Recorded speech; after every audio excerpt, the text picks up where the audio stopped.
We're calling to order. Roll call. We're all here. We can stand to the pledge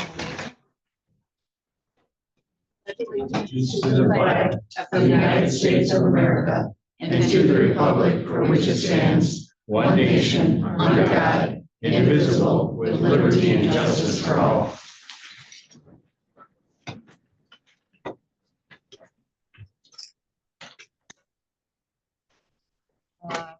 Approval of agenda.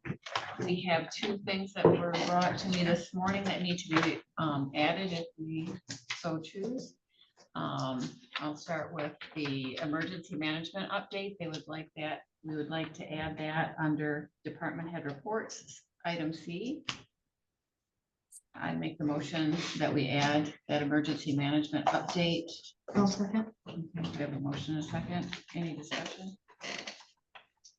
Hearing none, all in favor say yes. Yes. Any opposed? Motion passes. We will add that under section C. Other thing was the request for an addition, the agenda item 14B. For the deputy register of deed increased rate approval. I'll make a motion to add that to the agenda.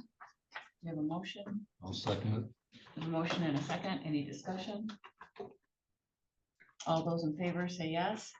Yes. All opposed? Motion passes.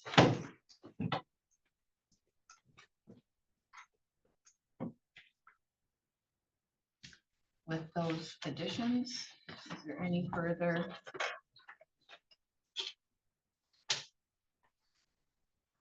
changes? The approval of the agenda as amended. I'll make a motion to approve the agenda as amended. I'll second that. I have a motion and a second. Any discussion? Hearing none, all in favor say yes. Yes. Opposed? No. Agenda approved with the adjustments as made. Approval of the minutes, the BOC meeting of August 14, 2025. I'll make a motion to approve the August 14th, 2025 minutes. I'll support. We have a motion and support. Is there any discussion? Hearing none, all in favor say yes. Yes. Opposed, no. Motion passes. Then we have the closed session. Those are in front of you in the envelope. If everyone has had a chance to review them. I'd make a motion to accept the closed session meeting minutes as presented. I'll second. I'll second. Motion in a second. Any discussion? All in favor say yes. Yes. Opposed?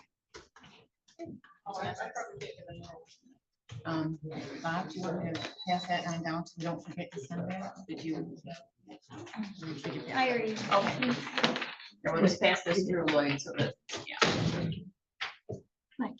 Claims and accounts. I'll make a motion to approve the claims and accounts for the period August 15th, 2025 through August 28th, 2025. Claims in the amount of $33,038.83. EFTs in the amount of $367,204.66. Desk checks in the amount of $15,985.32 for a total of $416,228.81. And I would second that. Motion and a second. Is there any discussion? Roll call, please. Devon, Yes. Hamlin, Yes. LaRose, Yes. Peltier, Yes. Hardee's. Yes. Limited public comment, 3 minutes. I ask that everybody be respectful with no personal attacks. Public comment.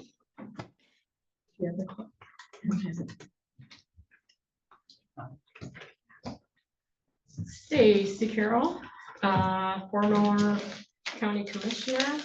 I'm back again, and I'm going to continue to come to these meetings until you hear what we, the public, are saying. At the last meeting, I watched the board, namely the three on the end. You could not or would not make a decision until the controller gave you the nod or the approval. She is not an elected official. You are. It's your duty to do the job. If you can't, again, I am begging you, if you can't or won't do the job, step down, let somebody do it. I have talked to 6 previous Board of Commissioners, and we're all in agreement. This county does not need a controller. We are too small, we are too poor. It's a waste of our taxpayer dollars. If you feel like you need her, then I propose that you hire her as your administrative assistant, pay her accordingly to that position, and eliminate the rest of that, the other 2 people and the other things that go along with that position. I don't understand why you feel the need that we need a controller. There are 5 of you for a reason. No one person should have that much control over the workings of this county. And I don't know why you guys don't understand that. That's all. Public comment? I have some public comment. Thank you. Unplanned, but. Okay. I think, I've been doing this for about 25 years. I didn't really think about it to give you an exact date, but it's important that people be honest. It's not like the controller's office with 3 people just popped up out of nothing. 25 years ago, we had a county coordinator. The county coordinator had an administrative assistant. The county coordinator was not someone who was trained as an accountant, and so they didn't do any accounting. And so when you look at it that way, when you look at what the controller's office, the duties that they have, it's not that they popped up out of nowhere. Dawn used to be the secretary to the board. Am I correct in that? And was switched to the controller's office, doing pretty much the same thing, I imagine. It's important as elected officials, whether we're township officials, county officials, that we be honest. And when I looked at the last Board of Commissioners meeting, it's just not fair to say that all of a sudden we have this 3-person office that we never had. It's just not right. And I think it's important that we be honest. I disagree with April on many things. Many of you who have known me a long time know that I'm really not a fan generally of the county board. But it's important that we be honest. And I would ask that we all try to do that and to encourage our supporters to be honest as well. Public comment?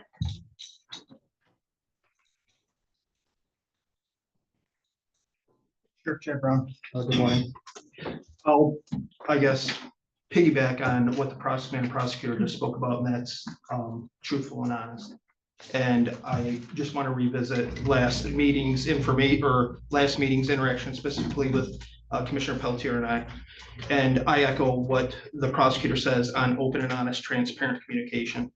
And I once again encourage you, if you have questions about something that has happened in the past, from years when you weren't on this board, come see me. If you want to talk about budgets and spending, come see me. If you want to talk about caps and how that transpired, please come see me, because what is happening right now are assumptions and information that might be misrepresented, untrue, slanted. Decisions are being made for the future on bad information from previous incidents or occasions that have occurred. And it is not appropriate that we move forward with bad information, because it's making this board, in my opinion, make inaccurate, improper decisions to allow this county to move forward, and specifically all the elected offices. So again, my door is open, and I relish the opportunity to speak to each and every one of you honestly and openly, and have that dialogue back and forth on any questions or concerns you have. Thank you. Public comment?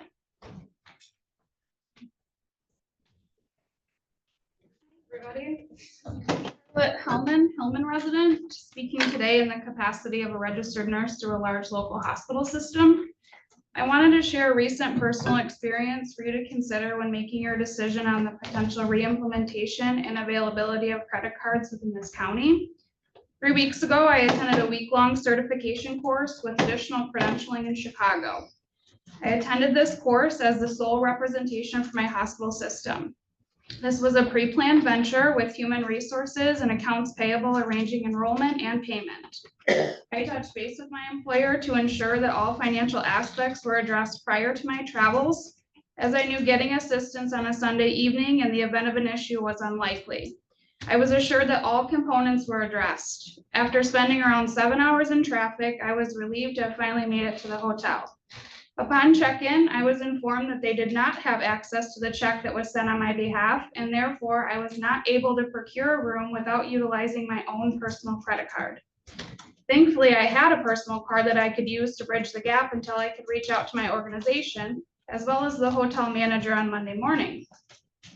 I do not come from a large wealthy family, and there have been times in my life that covering this charge would not have been possible. The last thing I wanted was to show up in Chicago without a place to stay, traveling solo as a young female in Chicago, wondering if I'd have to sleep in my vehicle. Huge safety concerns.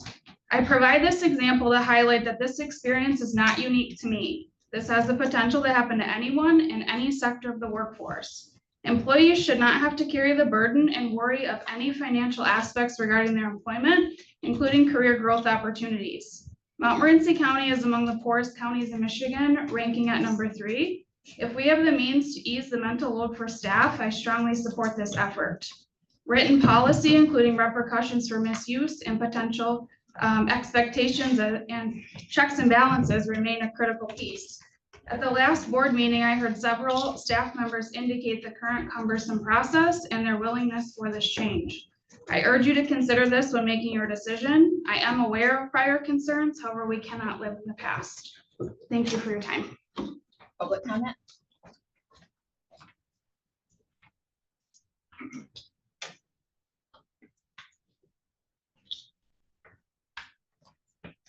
Mike Sukent, Albert Township Supervisor. I've been here numerous times. All of them have been related to the ice storm and the lack of not having a emergency manager in place prior to that. But today I'm going to talk about the county board and Chairperson Hardy. And in April, you guys hired a really good emergency manager. Sarah has been to Elbert Township, to our township board meeting. She's worked with staff. She's attended, most recently yesterday, our planning commission meeting. She's got a good plan, and we're very optimistic. You guys got a good emergency manager. I do pray that you are able to find within the next fiscal year the resources to get her the tools she needs to do her job properly, because of the absence of having a emergency manager for the amount of time that we've been without one. There's some things that she's going to need updated, and I hope that you're able to find that. Also, there's a item on your agenda, a presentation at the Regional Land Bank. I come from downstate county that had a land bank. It was very successful. It's a very good tool, not just for the county, but for our townships and the community to be able to take advantage of underutilized, dilapidated, or abandoned properties that we can get to be utilized for purposes that the county, the community can use, instead of being sold as tax foreclosure properties or it's a tax benefit to someone. So I know I've been critical. I'm happy with the direction I see in this particular issue going forward, and I hope that you guys continue that. Thank you. Public comment? Hearing none, Regional Land Bank. Yeah. Oh, I'm sorry. No, want to make sure you didn't interrupt anyone Oh, else. no. I'll make it quick here. Debbie Davis, local community person and the senior citizen chair. My wishes are here today is I'm just going to read what I'd written down is for the board to consider making Montmorency County a not sanctuary county. We were informed through the Oakland emergency. I've noticed it on the news that if without doing something to say, no, we don't want certain conditions in our community, that we are welcoming it. In so many words. I know it sounds always kind of like a reversal, but I'm not going by me. I know of course, we have sheriff coverage, but that's one thing of it is just that you consider Montmorency County a not sanctuary community. Consider board members. This is number 2. Consider board members, whomever they are here, which any committee, any organization that receives tax dollars, that we have a board member serve on that committee. I just feel as though we do it for a lot of organizations that we just need checks and balances, that somehow or other, there's got to be somebody up here on top that's kind of carrying that big stick that says, no, we're kind of stepping out of the way. Because when we get volunteers of organizations that so many times you have a hard time getting people to volunteer. And so it's very difficult to have a trained volunteer. And so what do? We end up with a bunch of, I'm going to say, underqualified people making decisions over a lot of times very, very instrumental items that happen. Number 3, I'd like to say that it has been brought to you by the state. One point in time that they were going to come out with septic rules. We're all complaining about environment, clean soil, clean water, that I would like the board to consider septic pumping rules. I used to pump septic myself a long time ago. It is very important to get on some type of a schedule, and it's too bad we have to regulate people, because sometimes, a lot of times people don't know what, when, whatever. My last one was Tawny Hiscock, who is our school superintendent, through the Senior Citizen Center, being a designated emergency center, that she has made a bus lap around kind of the school, informing folks that if we ever had an emergency at the school, for whatever reason, that the buses would know kind of what to do, parking lot kind of thing, rather than send them out willy-nilly. And the last one, I know you really don't care about, my wife wants me to get decaf coffee.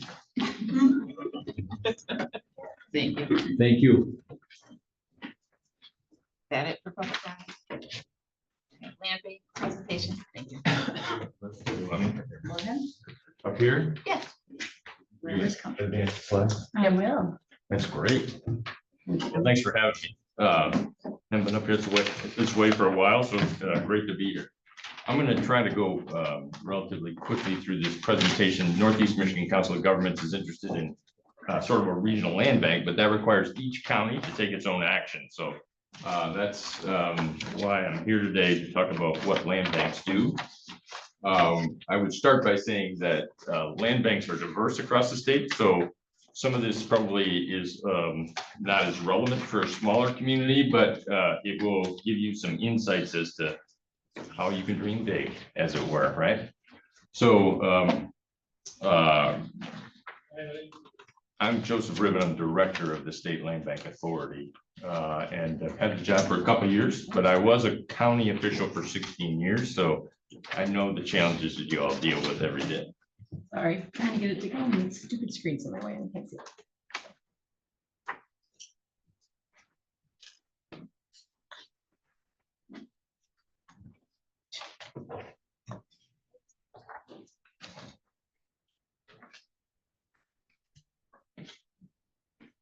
If I'm going to go up, Cousin, if you want, I'll just You can go. move forward. No Just trouble. move on Don't this want to way. hold you up this morning.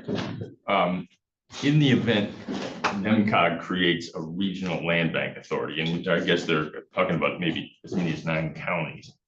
Each county would have to form their own land bank, because the statute requires that. It's just a simple intergovernmental agreement with us. You pass that through resolution of your community, and then you would sort of join together. I think one of the major issues is capacity, the ability. You all got enough to do, right? So creating another entity is a big deal and a lot of work. And so if NEMCOG can provide sort of a framework to help, so you don't have to do it on a community by community basis, I think that would be helpful. I'm from Bay County, Bay City, Bay County. Our land bank is the county treasurer, maybe 5% of the county treasurer's time, and a board and a few people that might help and work together. It is not this big blown out organization. Hey, we got something. Yeah. Excellent, excellent. So it's not a giant organization. So you can use land banks as a tool. So let me just jump in. Obviously, what a land bank does is take property that's obsolete, not functioning, and make it productive again, right? So, and we operate all the way across the state. So this is a project happening in Oakland County where there's a house that's dilapidated, they're rehabbing it, making a new project. Can I just say, next slide? Excellent. And every community has blighted and unused properties all across the entire state. So whether it's an abandoned school, a house, all of those can ultimately come to a land bank, and efforts can be made to make those productive again. Next slide. I'll go quickly through this. So what a land bank is we aggregate property for hope in the hope of redeveloping it, making it productive again. And what the land banks are is we're quasi-governmental. So we're appointed by government. And we function to try and do that, develop these properties, and we are not a financial institution. People, it's amazing how many people we have to say we're not a financial bank. Next slide. 20 years ago, 2003, the land bank enabling statute occurred that allowed these land banks to be created. I actually voted for it. I was a member of the legislature. It passed unanimously in both chambers. Believe it or not, that happened back then. Every single legislator voted for it. The governor signed it. And what it does is creates our organization the tools that the land bank can use to and make our work happen. There's a couple other aspects of the law, so they had to amend a couple other pieces of legislation. Probably the most important is all land bank properties are eligible for tax increment financing. We can use that as a tool to redevelop properties. So next slide. There are 54 land banks across the state. 51 counties have land banks, all sizes. 3 cities have land banks. And obviously there's a state land bank association that, along with us, works to support land banks across the state. So the powers of land bank, we're basically a real estate entity, right? We can hold, sell, demolish, do all kinds of things with property. We can convey easements like any other property owner. We can receive rents, sell property, all those things. One of the nice things we can do is quiet title. Lots of times these abandoned properties have title issues. We have an expedited title process where we can complete that. We are exempt from all property tax like a government entity, and we can tip, as mentioned. What we can't do is we don't have government power, so we can't tax people. We can't do eminent domain, and because casinos were a major deal in 2003, we can't build casinos. That was just, everybody was talking about casinos in 2003. Next one. So we generate revenue either through government, but we can also do a lot of, we support a lot of grants. And if we sell a property, we get to keep the money. Usually these properties aren't worth much, so it doesn't generate a lot of money. We can also capture what we call our 550. So if we sell a piece of property, it develops, we can capture a portion of the property tax for 5 years to just help us keep doing our work. So that's how we generate revenue. Lots of times though, it's grants, or in the case of, as mentioned, Genesee County, they got a significant inflow of philanthropic money or other money that help them operate. So those are ways you can generate revenue and have your land bank continue to function. So our relationship is, as I said, we have an intergovernmental agreement between us, but land banks locally act independently. Home board of directors make their own decisions. We do support land banks. We provide insight, technical support, all kinds of things, education and training. But one of the most things, expertise, of course, but we often are the pipeline for grant funds that come into local land banks. So that's maybe our biggest source of support is we end up with a lot of money from the state or the federal government, and we distribute that to all local land banks. So we offer all kinds of training. Obviously, if you're not going to function, if it's a regional thing, this is less important, but we have experts in demolition, we have experts in redevelopment, we have experts in tax increment financing, so we can offer all that support. What else can we do? All those things. We can invest our money. We can manage property.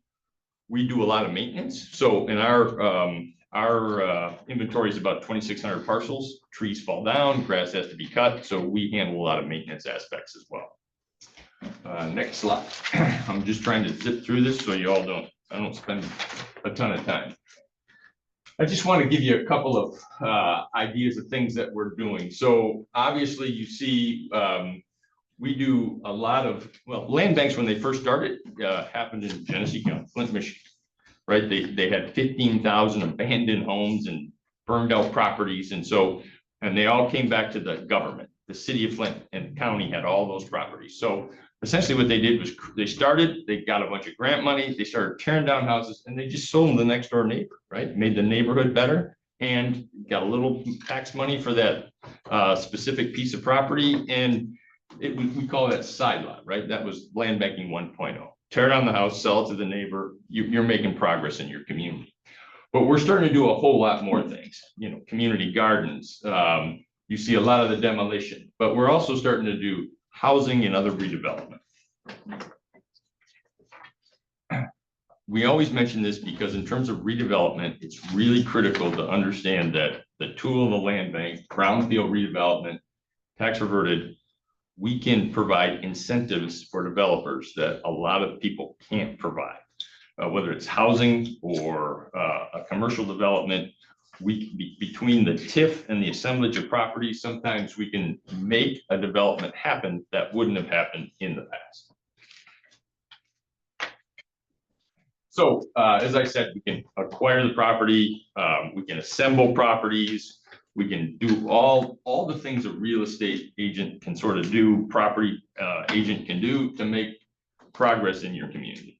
These are bigger community kind of things, so I'm going to go quickly. We work very hard to support local units of government and local land banks make developments happen. And so we utilize our tools and resources to support you to get things done in your community. So I just want to give you a couple of examples of things we've done. These are big and small, I guess. Next slide. This is a project we're currently doing in Alberta, Michigan. That was 9 acres of property that was given to us by the Grand Traverse Regional Land Conservancy, of all things. We're redeveloping this property. It's a waterfront property to support the community. So we're working with the Village of Alberta to do what we call community-centered redevelopment. So we have a committee between the Conservancy, us, and the Village of Alberta to redevelop this property. We've agreed to extend the Betsy Valley Trail through the property. We've agreed to put an endowment of $2 million from this development to support the village's public property maintenance ongoing in the future, right? So even though this is a small community with a significant financial problems and burdens, we're working with them to reestablish this important piece of property and also keep the village financially stable moving forward. And we're just, we're able to do that utilizing our expertise, tools, and resources. We are currently, we had an RFP out there right now We're going to find a developer. We're going to match it. We're going to work with the community, the developer, the region, the community, see this redevelopment happen, and everybody's going to win. So that's the kind of work we can do. Next slide. We just mentioned this. You've heard about solar. There's all kinds of controversy. Our focus is taking old, abandoned, or contaminated sites and redevelop them for alternative energy, right? These are abandoned landfills, things that you can't do anything else with. So we're trying to be as broad in our approach as possible. Next item. I don't think that applies to you, but it's some of the work we do at the state. We just mentioned this project. This was a housing project, right? We are supporting a 16-unit housing development, just a regular old subdivision. This one is affordable and attainable workforce housing, but utilizing our tools, we were able to work with Habitat for Humanity to develop a housing project. Next one. I'm going to try and zip through this, finish up for you. This is just another example of the same kind of thing. Habitat for Humanity. The next one is, this was an old sand and gravel pit, right? Abandoned sand and gravel pit. Worked with Oakland County. This is now a high-end subdivision that supports that community in that township. So we do a diversity of opportunities and examples from a waterfront property, landfills, and an old gravel pit that's now a very viable subdivision, providing millions and millions of tax dollars in Oakland County. Next slide. This is just a picture of it. Next slide. In Brighton, city of Brighton came to us. They need housing and parking. Same thing. We're assembling properties from the city, from the Downtown Development Authority, from private property owners. We're assembling all that property to see a redevelopment and new parking for that community, all done because land banks can, the tools we have in the land bank that allows us to do that. Next slide. It's just another housing development in Grand Rapids, which uses a community land trust. Pretty complicated stuff, so we'll just keep going, but it just shows another work that we're doing. So what's this mean for you? If you create a land bank, it's a tool for your toolbox. Most of the time it's going to sit on your shelf, just like Bay County, right? They got about 4 parcels in their land bank. But what it does do is allow you to, when an opportunity arises, work with NEMCOG, work with us, and create a development, or tear down that abandoned school or that ugly building that's detracting from your community. And that's what the land bank tool can offer every community across the state. We do environmental, we do all this stuff related to properties, but we'll just keep going. So, one of the things I want to just finish with is we just recently handed out $150 million in blight elimination dollars to communities across the state. And that money, let's just go 2 quick more slides so you can see the map. One more slide, one more slide. You can see from this map, we spread that money all across the state. Millions and millions of dollars in Marquette, all the way over to Ontonagon. We tore down schools, we rehabilitated properties and houses all across the state. What you can see in Northeast Michigan is less representation. You didn't get as much money because you didn't have the tool in your toolbox, right? And so the conversation is, how do we did find ways to give you all money up here, but not as much as we could have, because you don't have the infrastructure, you don't have the tool in place to receive it. And so we never know when dollars are going to come in. We do our best, as you can note, to move it all across the state. But those communities that have land banks have the best opportunity to see development and to also receive money when it comes through. And that's what we'd like to see from your community. So with that, I'll wrap up. I don't want to spend the whole day here, but you'll note, we moved $150 million worth of money all across the state. So as I said, we would just need an intergovernmental agreement with you. Then you can work with NEMCOG, move forward. there's all kinds of opportunities that exist if you're interested. And be happy to take any questions, but appreciate your attention.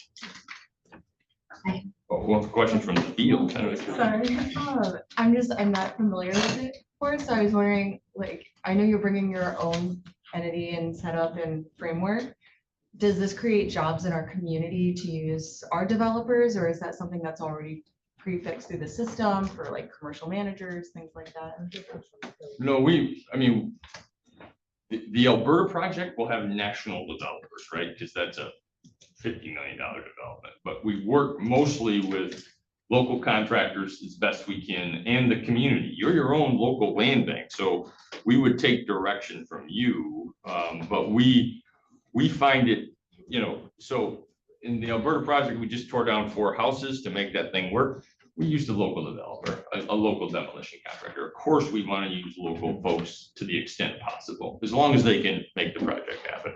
And when we do rehabilitations, taking a sort of an abandoned home and redevelop it, rehabilitate it, or we stabilize it, we can do stabilization downtown, like in a downtown area. Lots of times we'll just put a roof and windows and doors so that that building will be there into the future to be able to redevelop. Of course, we use local contractors for that. And that would, correct me if I'm wrong, but that would be the primary focus, or hope, the primary focus of our county land bank. So I think it's really instrumental that our county land bank that we would form and the board of directors that sit on it. I mentioned at the last meeting, kind of my goal idea would to be have a contractor on that board, have public works on that board, kind of all of the expertise. And then I feel like if you have local people on that board, we're going to keep that investment as local as possible.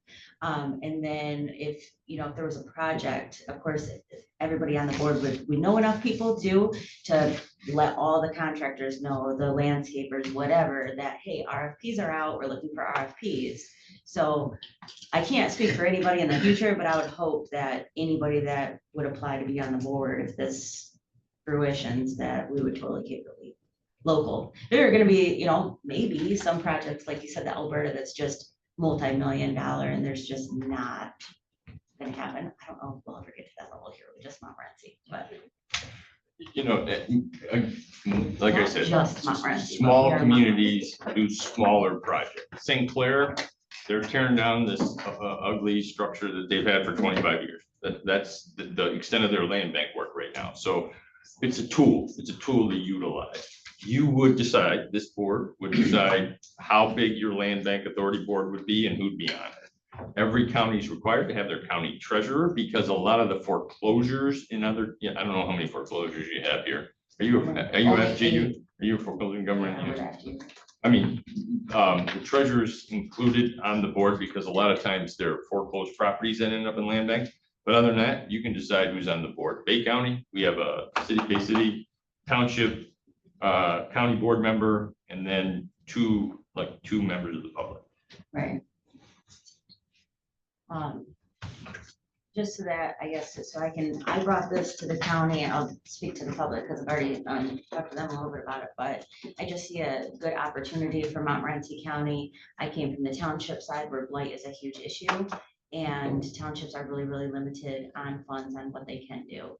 And then now this consortium has been proposed, and it would be ran by NEMCOG which is over in Gaylord. And they started this, we would be the first and only in Michigan to have a consortium. But you can see on the map in his presentation, the huge emptiness right here where none of us have land banks and none of us are gaining those opportunities. And quite frankly, from being from the township side and then now on the county side, there's no funds. If we don't do something with grants, our communities will never get anything new. We don't have developers from Detroit and Grand Rapids saying, I want to fix up Atlanta, Michigan, or Lewiston, Michigan. It just doesn't happen. So if we want better communities, more housing, if it's Mary had mentioned a butterfly garden on some random parcel that we have, make use of what we have here in Montmorency County. I don't have any intentions of making this go huge. Like he said, I am literally looking this as a tool in our toolbox. The land bank can be put up on the shelf. If we don't have anything to do with any properties to flow through it or any whatever, it can sit for 3 years and that's okay. Our board can meet once a year. But if there is an opportunity that arises, we have the tools here to start applying for grants and seeing something happen in our community. $150 million, no match required, believe it or not. All that money just flowed. You didn't even have to put a penny up. Secondly, all you need, once your land bank is established, is a one-page form a year to us, your annual report. We send you the template, you fill it out, didn't do anything, send it back 10 minutes. So it really can just be dormant if necessary. And so the two different ways that you can obtain property is through foreclosures, and you said it was gifted to you. Some of these properties were. We can gifted, do or how anything. did- I mean, we can do just about anything because we're a real estate agency. So you can, I can buy it. We can do about any acquisition. The vast majority are foreclosed or donated or first right of refusal acquisition. Some counties do that in rare instances, but for the most part,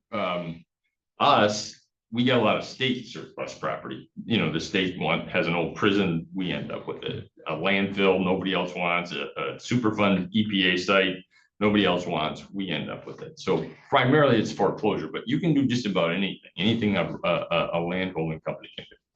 In the far future public, because we don't have any money. So I don't want the public thinking that we're gonna, because real estate agent kind of like chills me to my bone a little bit. I don't want anybody to think that would be my intentions of just going around and soaking up these properties for county gain.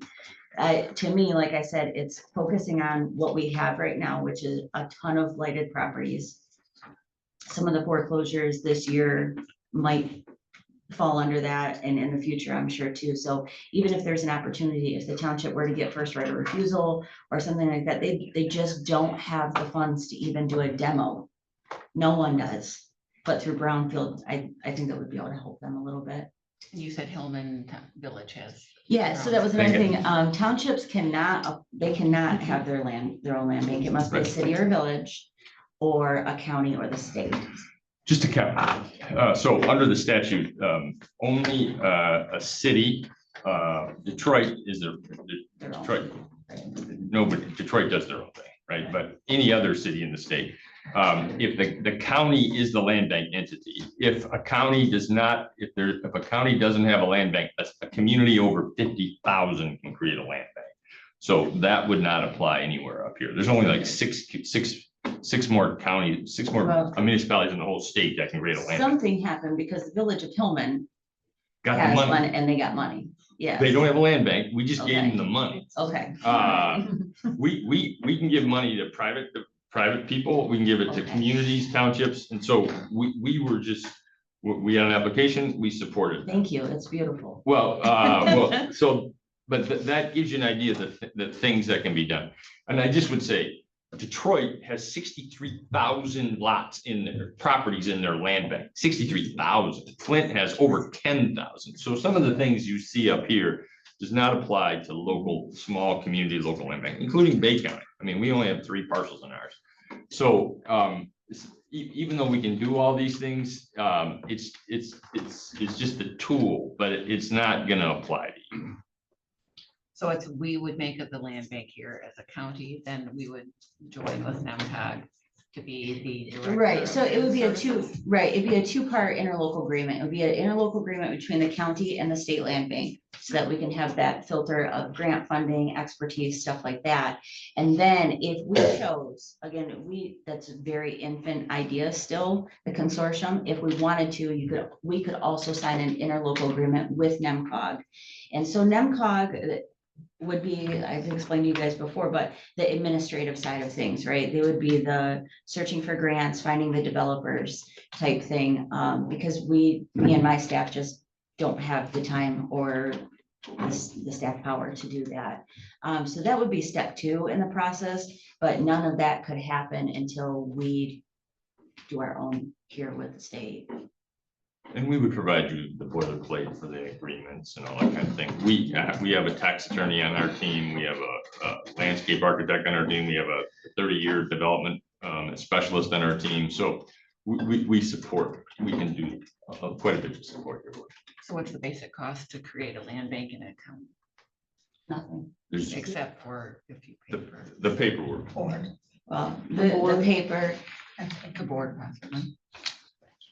oh, yeah, the board that we would make up, Mileage or per diem. is there a per diem for that? I don't know. I'm just If, saying, is if there? that's, if. Yeah, if you agree. I can't, and right now, I mean, I can't imagine that we would meet more than quarterly. Yeah. And what are we gonna talk about? But as far as like starting it initially, the county, I sent you all, our county owned properties. There's not very many right now. So again, it's just getting it, establishing it, then diving into our statutes, seeing kind of the direction that the county wants to go with it, seeing what's important for the townships, how we can potentially help them out. And this, we might not see anything come to fruition for 3-4 years. What if, is there, let's say 5 years, we don't see anything? Can we still keep going? Is there Yeah. a limit? No, you just keep going, right? Just as I said, if you want to, I need a 1-page, 6-question annual report from you. You're supposed to meet once a year. We know some of our counties don't meet every year because they don't have any business, but we just get a quick report from, I mean, literally 5 to 10 minutes. So, and then it's just available in the event you need it. So that's all that's actually required. I will say, I'm working in the legislature right now, even trying to be charming to Representative Cabot. We were drain commissioners together years ago to acquire another $15 million for blight elimination over the next couple of years. And if you have a land bank, come see us, right? There's no match. You got a couple blighted properties. Well, I want to be able to support them. So if the village of Hillman was already given money by you guys, Right. and obviously we don't have a land bank, why do we need a land bank? For more opportunities in the future. So we act as a land bank for all counties that don't have land banks, which means we will do our best to support all the counties that don't have land banks. My team is 9, right? So, and I don't know your community. So we can, and we do our best to spread our time and resources all across the state. Our first priority is our 2,500 parcels in our inventory. But if you have a local land bank, you have a far greater connection to what you need in your community. And so that's the value. Like I said, I mean, we are the land bank for the entire state if you don't have your own. But we do far less work in those communities. So that's the reason. I do have a question. I know over the years, it's always been talk about the schools, combining the schools, because there's less and less people in our area. If one of the schools were to shut down, they would combine them. Would that be a parcel that if we did this land bank, that we could do something with that? Yeah, it would be an acquisition by the land bank. Then work with developers and make it an apartment complex or whatever, that at that point, it would be a communication between the county land bank and that local town to see what their master plan is, what their zoning is, stuff like that, and what they want to see in their community. But yeah, and then another thing that was brought up at the land bank that we had went to is, well, I don't think that we really could, but the jail that has closed down, since it's still since it's attached to our sheriff's department still, but could we be utilizing that if, for more office space or whatever? But you had a question as well too about the state, there's the one parcel that the state owns right now. And correct me if I'm wrong, but if we form a land bank, then would that one parcel that you guys own right now be transferred to us? If you want it. It's not very nice. Don't get excited, but. Just to give you an example, we just created a land bank in Grand Rapids and that we had 107 parcels. They took 100, the 7 that were environmentally impacted, they left with us, right? Which is, that's how it works, right? So if you want it, we'll give it to you. And I also want to point out that you can act as an agent for like the school district. So we sent money to a number of communities, a number of local land banks. They got what we call an access agreement on the school property. They tore the school property down for the school, right? They didn't end up with the property, but they were able to act as an agent, as the qualifying entity to be able to work with either a private developer or a public entity like the school district, tear the building down. And so that's, and you didn't even need to acquire it to do that, right? Our grant program allowed that. So we try to be as incredibly flexible and supportive of communities any way we can. And so, those are options that exist as well.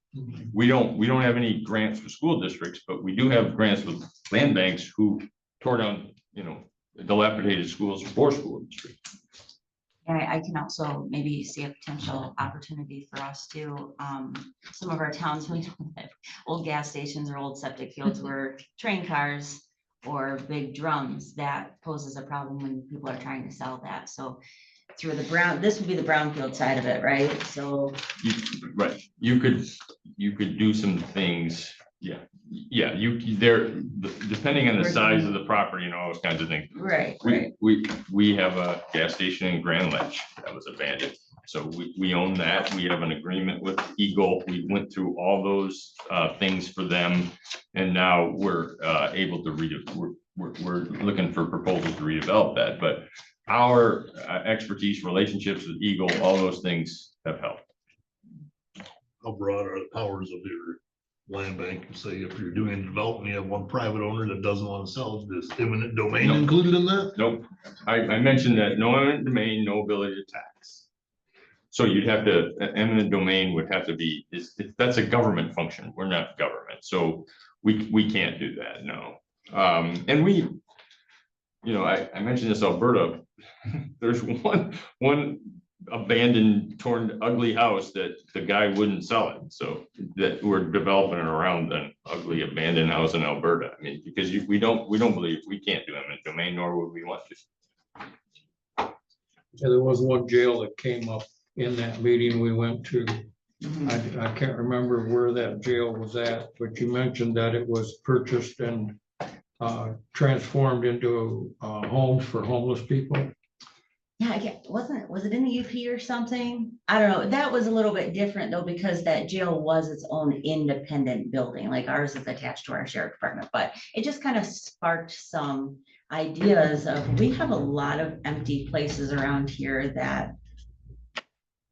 May or may not qualify for some federal Some of them, if it support, was right? just torn down, it would look better than what it is right now too. But again, the county or the townships cannot do any of that. We don't have the money to do that. It's grants. And we know affordable and attainable housing, especially in tourist areas, is incredibly problem, workforce housing. So we, of course, I talk to the Mr. Directors on my board, and sometimes we go in, tore down a site so they can put affordable housing. The Michigan can come in and do the affordable housing on top of it, right? So, I mean, in any and all things, if you got a piece of property that is unproductive, we can generally support productivity, and oversight and accountability is a major issue. We know that in all communities. You appoint the board. The board reports to you. We don't, that's not our role. So you have the ability to, and oversight of them. They're not, out doing their own thing. Thank you. Thank you. Thanks for your time.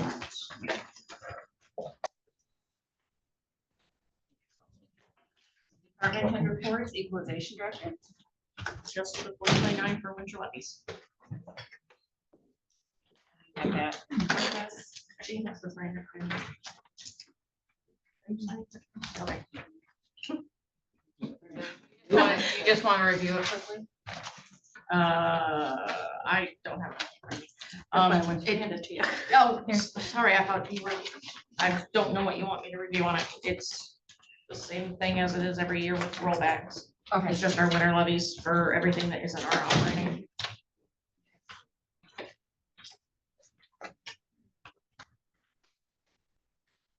I make a motion to accept the 2025 tax rate request as presented. A second. We have a motion and a second. Do we have any discussion? Hearing none. Roll call. Emma, Yes. LaRose, Yes. Peltier, Yes. Hardee's, yes. I'm just gonna call you Bob. Okay, motion passes. The dog license structuring, we all have that in our packets. Do you guys have any questions? Do you want me to explain it? No, seems perfectly logical. Okay. I would make a motion to accept the change. Do you want to read it out for the We public to hear? I can, yeah. Dear Commissioners, I'm writing to request an update to the dog license fee schedule for Montmorency County. Specifically, I propose that our license expiration dates be aligned with the expiration of each dog's rabies vaccination effective October 1, 2025. This change would allow owners to purchase a license that covers the same period as their pet's rabies vaccination, typically up to 3 years, instead of renewing annually. Not only would this reduce the inconvenience of yearly licensing for dog owners, but it would also result in a fairer fee structure since owners would pay once per vaccination cycle rather than yearly.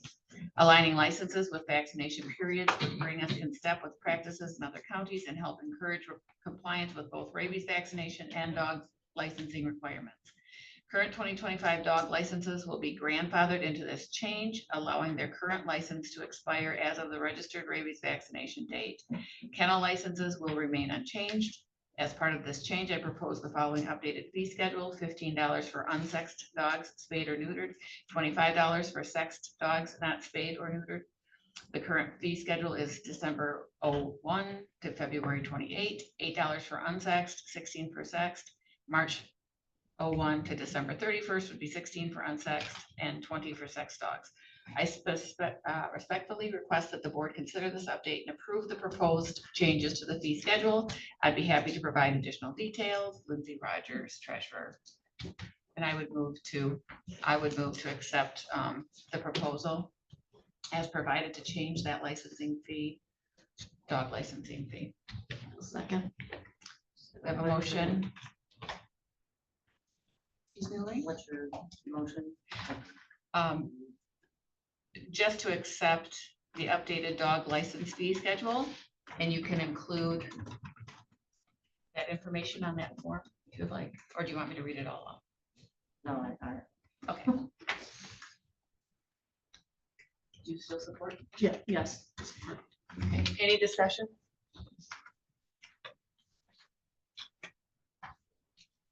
Roll call. LaRose, Yes. Peltier, Yes. Hardee's, yes. Bob, Yes. Hamlin, yes. Motion passes. The emergency manager report.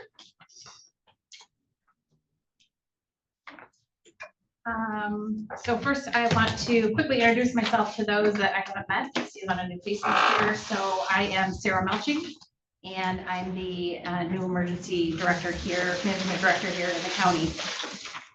So I have put together a report. I will be providing this report to you monthly. Some months will be busier than others, as once I get diving into the policies, that is quite cumbersome, and a lot of the other extracurricular activities that I'm out in the communities doing will kind of fall by the wayside a little bit, but it's been a busy few weeks. As you can see, I apologize. I didn't check into the process of getting the packet information to you guys in time, so you haven't had a chance to review it. But I have been out in the communities, meeting people and out doing some presentations on what emergency management is. Everybody got a good taste of it during the ice storm, but I'm kind of trying to get out and dive into a little bit deeper as to what exactly emergency management does. And we're not just ice storm debris and all that kind of stuff. There's a whole lot more to it. So as I explained yesterday at Albert Township, typically we like to see the big impressive iceberg above the water. And that's what people want to see with emergency management. You want to see the final product. But what indeed it is, it's all that stuff underneath the water that's taking place that you may never see in emergency management. So, so there's a lot to it. This is an exciting role. I know from a community standpoint, you've seen a lot of change here, and I am excited to be able to get things on track. I have been through this process with another Light County 7 years ago. And so this will not scare me off. I'm excited for the challenge, and we will get things in the county back on track with emergency management.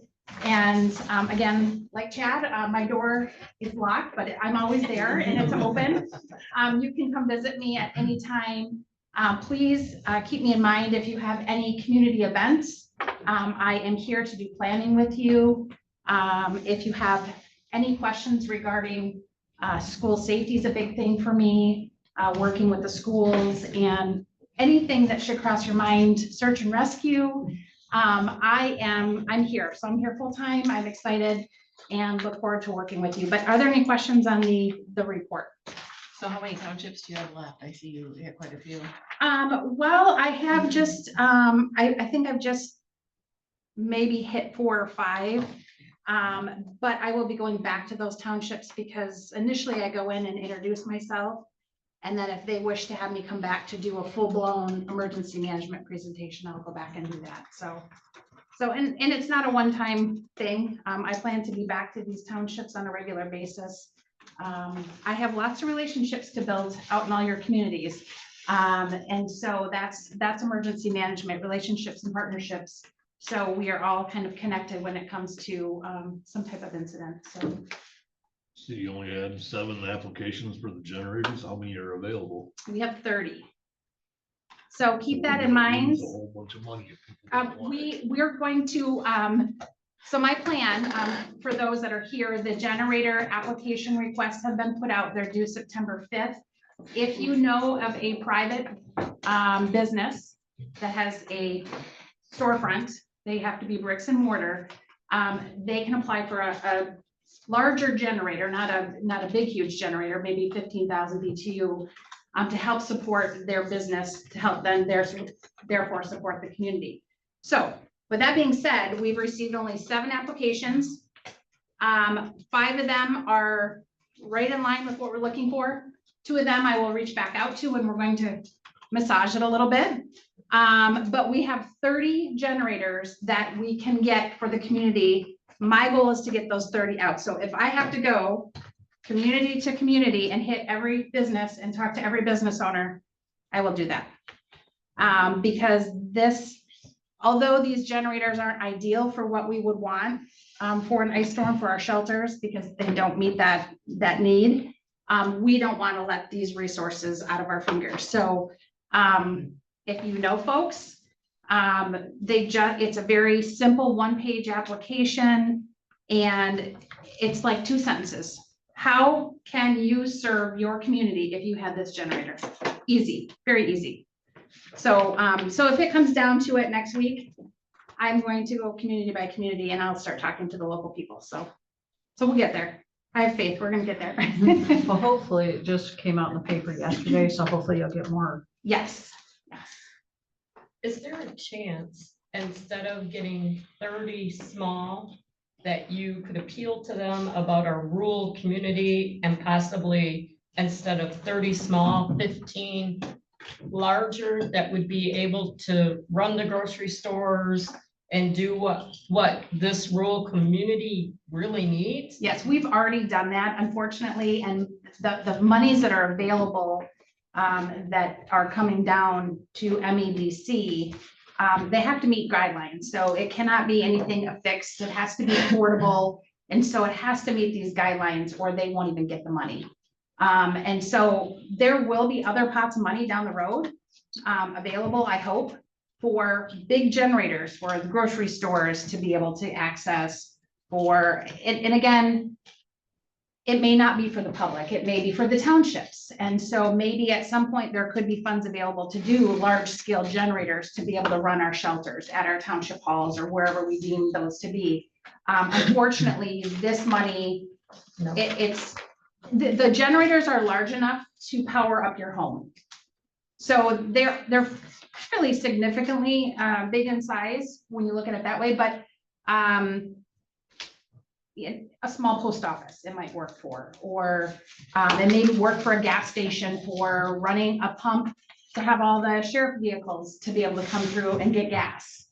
And so unfortunately, they're not ideal for what we would think. Yes. If it's a business that needs more power, can I get two? Good question. I don't know. That's the first time I've had that asked. So I'm gonna have to go back and ask that question, but let me check on that. That was in the meeting notes. People shared, there was a Q&A and somebody had asked that, and it said that could be possible, if they were trying to be flexible with the program, which is Okay. why we had talked about possibly a bigger generators and the answer was no. But that was a question that came up. I think you were at that meeting, correct? About doing that, and it sounded like they were willing to be flexible on that. So maybe Okay. it's worth a question. I wanted to ask too that there's also funding to support the connection or whatever's needed to hook up a generator. Is that correct? Because maybe that's a deterrent if people think, well, I don't have a way to hook up a generator, and that would be an added cost. Right. Is there funding for There's a that? certain percentage that we could. So what I've done in Presque Isle County, I kind of duplicated it, and it's up to the board to decide how you guys want to proceed. But I did get a quote from Home Depot because it's a state contract, so it has to go through Home Depot, not through our local companies.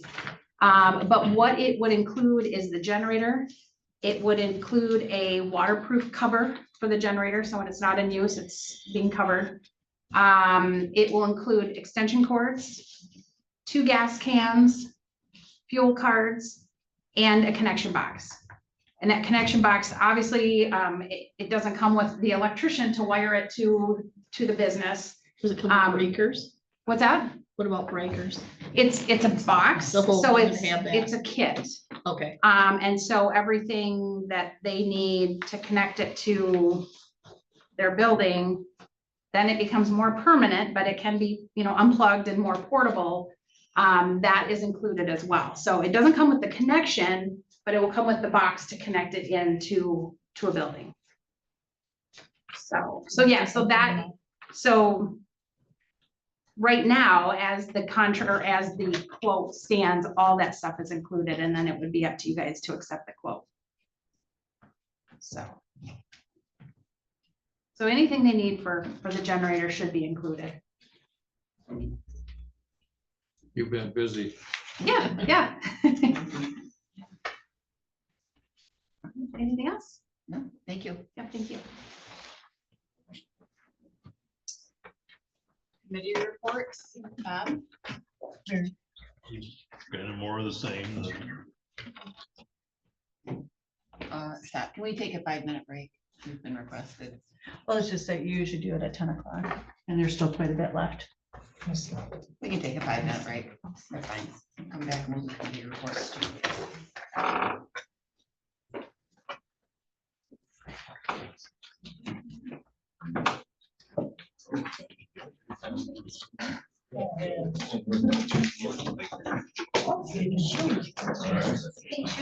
Yes, me. I do. I do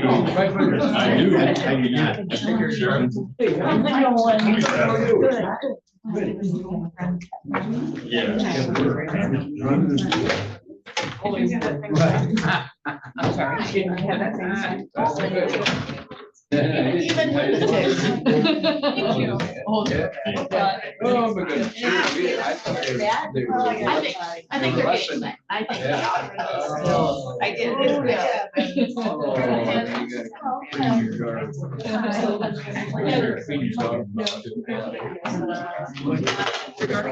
Yeah, I do. Yeah.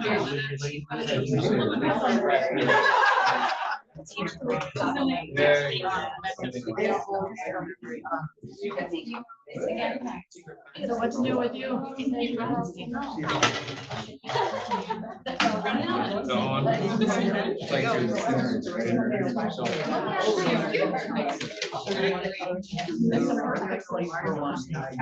I gave you that paper.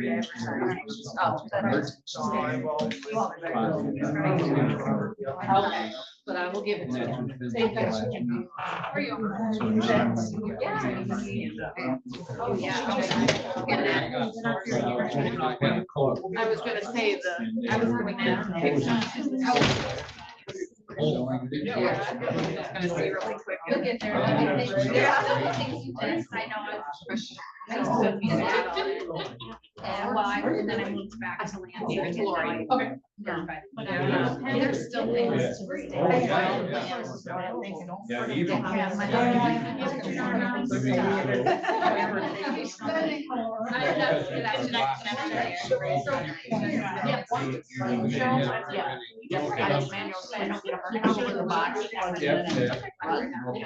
Yeah. Well, it's set up now. Finally got a hold of I don't have any. Cover where you slide in something. Yep, you that's break what we have. it. Yeah, So so that you can't have the, all the same electricity come on and. Well, I've got to Line figure out benders. outside our. Trying to pay them Where to the get extra a wire goes, overhead light boxes, in our these house. big panels.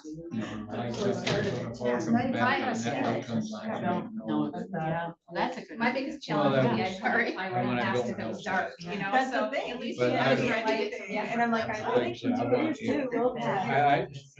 I look on Carter Road, they got one right across our driveway. Right. Something about the.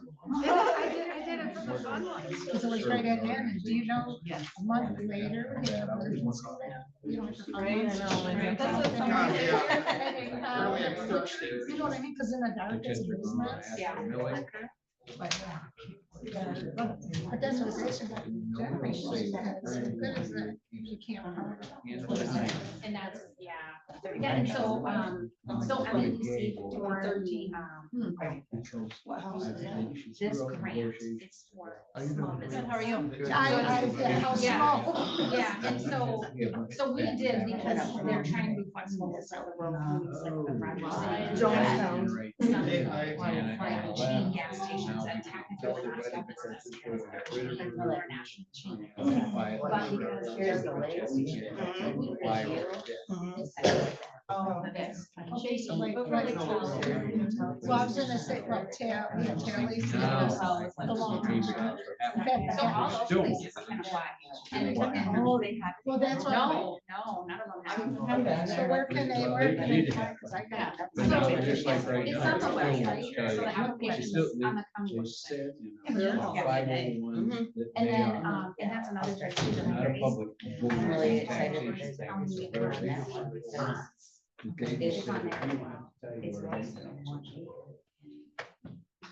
No. And you have the emergency. We'll give you the response financial. center, you just turn it into an emergency management. There's so much stuff. I need to Well, it share makes with them. sense. No, it makes sense. So, and I know that that's how it started, but it's like there's.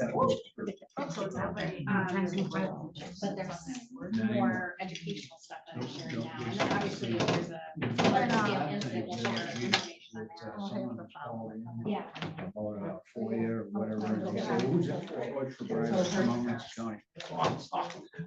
Never mind. We don't have. It's kind of like. Why they've almost become black. Yeah, and I'm gonna be at a chamber meeting A on lot Tuesday. of novices that move in. Oh, is it too? Yeah, I'll do it. You know, well, they don't want it. We're gonna get started. Bob? Committee report. The landfill report. Nothing much new going You're not on. on. Just a minute.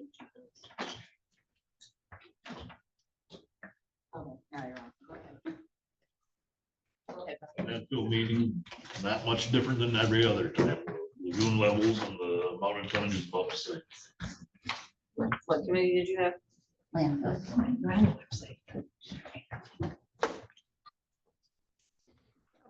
I attended the FPS meeting. We talked about the chief deputy salaries, which is on the agenda under the next item.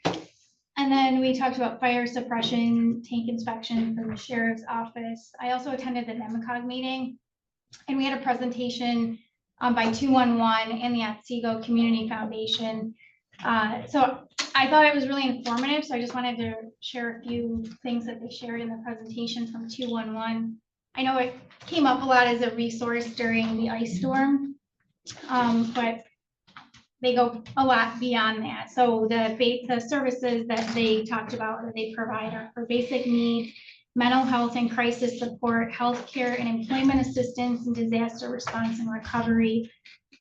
Their website is 211nemichigan.org, and you can go online and have chat options, or you can call them, or you can even text them. So I thought that was really helpful to know. And it's all anonymous. And then when working with counties, they can cater messages, like they kind of rely on the counties to give them the resources that they're going to rely on to give to people. But they talked about catering specific messages for a county. So for example, in Otsego County, they had an intake form they used to help streamline the process when calls came in for the ice storm. So they were able to work with Otsego County in that message. So I just thought that was good information to know too. And then they also can provide stats to the counties. They kind of can see where needs not being met, or what kind of calls are coming in, what are the needs of the people in the community, and they keep those stats and can share it with the county by request. So it was all good information. I honestly, other than knowing it was available during the ice storm, I didn't know a lot about 211. So that was, for me, it was informative, and I thought something that the public may be interested in hearing. That's all I have. So. I attended Michigan Works.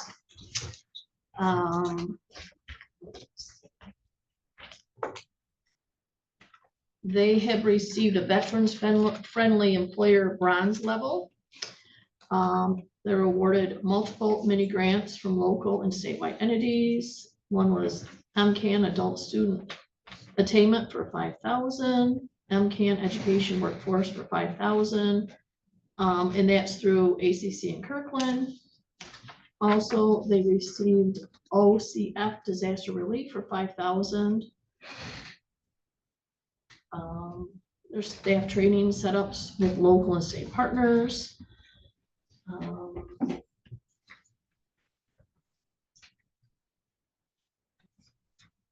They've successfully completed their email migration from Microsoft Outlook. Next, they're going to be utilizing Teams. And upcoming Michigan Works Annual Conference Shining Star Award was awarded to Kim at the Onaway office, and Employer of the Year through Michigan Works was the Sheboygan Sheriff's Office. And then another one I attended was Materials Management Planning Committee, and that was at the landfill. They have changed their dates for meetings. Starting September, it's going to be Thursdays from 1:30 to 3 once a month. They are working with each county, and we're looking into recycling and what's available in each county. So they gave us some worksheets to kind of see if we're utilizing any recycling areas, and so I don't have any in our county. I guess we used to have one in Lewiston. So we're just going to go around, and supposedly by 2032, we're supposed to be utilizing recycling. So for our area, we need at least one recycling area in our county set up. So I will be going around to our townships and in our area, in our county, to see what types of services are needed, where would be a good area to have these recycling spots. And then I will get back with you at the next meeting. And that's it. Okay, I was on the material management board meeting also. It's already been covered by both of the Michelle's. And the other board I had was Health Department number 4, which is what ours is gonna cover. That's all I've got. And I had FPS, the Montmorency County Health Care Meeting Committee, excuse me, and DHD4. As far as the Committee for Healthcare, we had it on August 21st. Deb Nielsen and Julie Tactor, April, myself, and Jody Gordon were present. Todd Borski, and Kelly Smith were not available and not in attendance. Current trends for renewals for the upcoming year for the health insurance is of course anywhere between 10 and 30%. She said most are averaging at about the 20% rate increase again for this year. And they're discussed, and of course, the costs are based off our current premiums and the 2024 history to get estimates. Deb Nielsen gave a presentation about the health savings accounts, the pros and cons for both the county and employees, requirements and restrictions, and a brief discussion on how that compares to the HRA for the county. We did discuss the HRA structure to see if there's could be savings made. It was discussed current deductible for employees currently at $250, $500, and we have fixed co-pays for the employees as well. And there were just lists of saving options that were available for us to think about. They can be looked on singly or combined for savings, and that's changing deductibles to $500 to $1,000. Change to deductibles and increase co-pays, change to the deductibles to $750 and $1,500, increase fixed co-pays to $16,560. Eliminate fixed co-pays entirely. That would be a savings of $14,471. Those were just options that were thrown out. Discuss the potential cost savings of covering all dependents and spouses for all employees instead of just the union and grandfathered employees. The current cost for what we have right now is $845,267.84. But if we went to the other, it would be for everyone, it'd be roughly $9,558, $491,000, increase of $113,000 plus. And it was discussed that with the dependent coverage cost, an employee would no longer be eligible for the marketplace or the premium tax credit if we went that route. And actually some of the examples that were given show that it's actually better to have the tax credit than it costs more for the employee if they cover it out of a family plan currently. Other topics showed the insight reimbursement for pharmacy costs are not being submitted. So they talked about talking to employees about making sure that if they're using insight, that if they're actually going to use the pharmacy costs, that they can ask that it be billed through insight. She said there's like 6 different ones that were not covered that could have been if they had gone back and asked for that insight coverage. And we discussed the POS and the HMO options. And currently, according to Deb, it shows that there's no utilization outside of Michigan to warrant actually the purchase of the plan of service for the coverage that we have.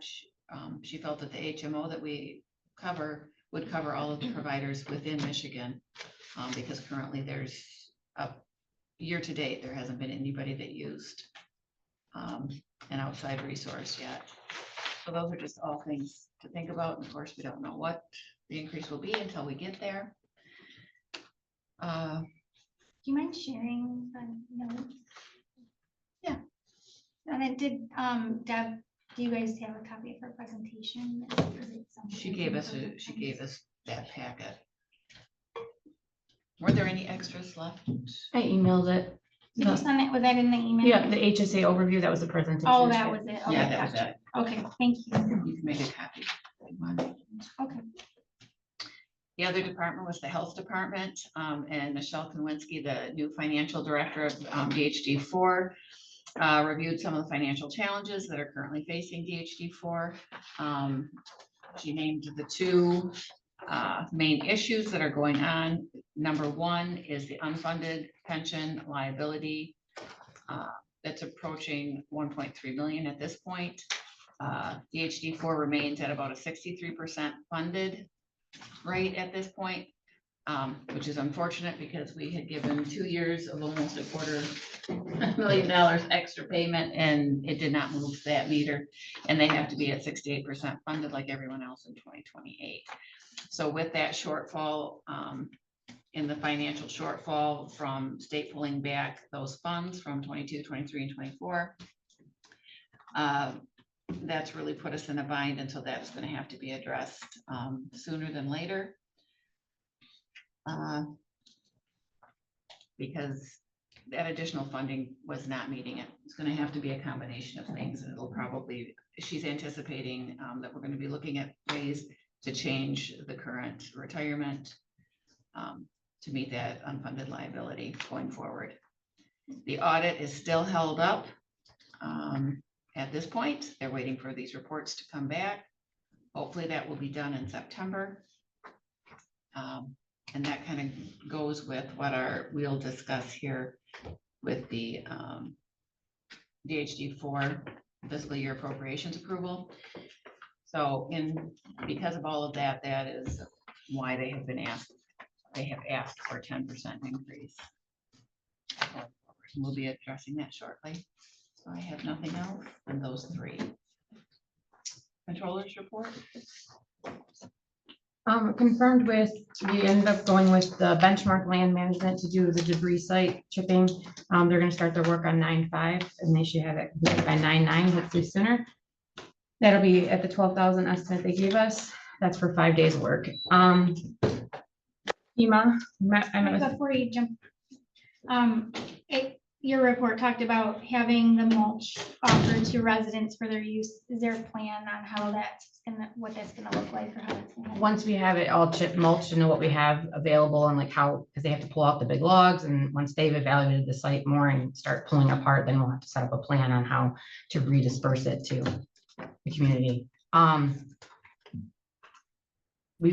I don't know exactly how that'll look, if we should have somebody there, like we open it up like a day or two a week, so people can come pick it up, or how that structure will look. That's something we're gonna have to talk about and see how we want to set it up. Okay. Well, you'll be doing that in conjunction with our EM, I would assume. Yeah. So how will people know? Is it gonna be communicated via Facebook or? Yeah, we'll put out a blast on Facebook, our website, hopefully get it in the paper as well. I'll share an email too with the township supervisors so they can share it with the people in their areas. Our fire chiefs, I'll do the same blast that I have been doing so that they can share that information once we know exactly how it's gonna work. Met with FEMA on 8/21. We had a team of 4 from FEMA and Penny Berger. We went through all of the expenses and started working on the 3 projects for the county. So we have category A, which is debris removal, category B, which is emergency protective measures, and then we have a project for donated resources for emergency protective services. They're all pretty much complete. Natalie's going to be working on some information to do our cost value for the donated resources that we got from the trucking company. And I got her generator costs already, submitted them to her yesterday. We can submit the generator usage for our shelters, for the school, for being a warming center, the sheriff's department, because they haven't used a generator for the 24 hours. Rather than actually submit our fuel expenses and things like that, we can actually just do hourly rates for the time used for the hours. So that was all submitted to her. That'll go on our projects. She was working on getting costs for using the donated land from one of the sites, that it can be used as a match, as long as hauling of the mulch from Vienna. So I was able to get all of Vienna site mulched and hauled away for free with the company. And because we utilize that, that will be more than enough to support our 25% match for the FEMA grant. So the county should get reimbursed for all of those extra, all of our costs.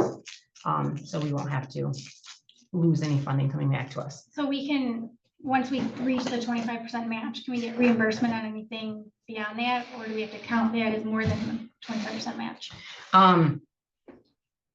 I guess. I mean, I guess it's like, it was like free service. It's free service. So as long as we hit that 25% threshold, that's all we have to do. We don't get anything above and beyond. But at least making the 25% means all the expenses we actually incurred will be reimbursed to us. So I have a meeting set up. It was going to be to this afternoon, but Natalie had something come up, so she rescheduled for next Wednesday. So I'll be meeting with her then again to go over, just make sure all the last little minute things we talked about get added into the projects, and we'll work on submitting that.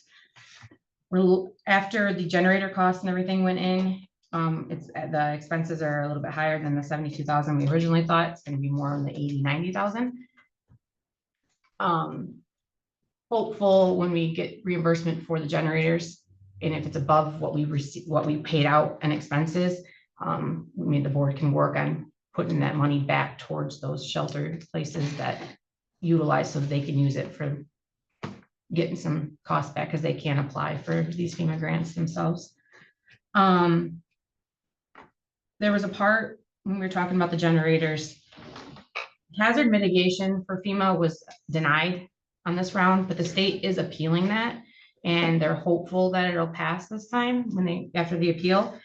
And that means, when I was talking to the hazard mitigation guy from FEMA, like our gas stations and like our townships that had problems with the water, the emergency generator shutting down, hopefully we can apply for hazard mitigation on those big projects, so that would be completely covered by grant funding, so that if this ever was to happen again, those big generator expenses could be covered with this. But right now it was denied. So hopefully the appeal goes through and we can do something along those lines for that. Any questions on the FEMA?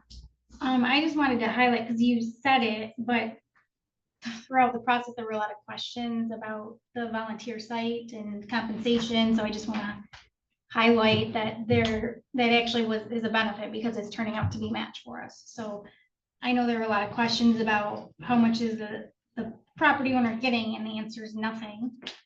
Which was being said all along, but this just demonstrates the actual benefit, because it's provided as match. So I kind of want to just highlight that.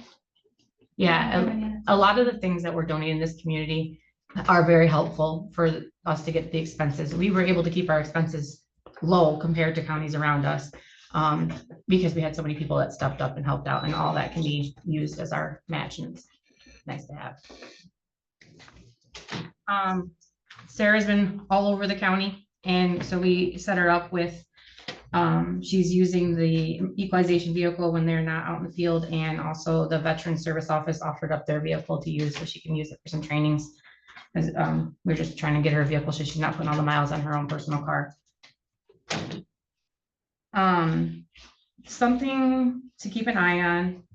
The state is planning on purchasing the Black River Ranch, and that sale is supposed to end by December 31st. And what that means is almost $2.1 million of taxable value will come off of our revenue.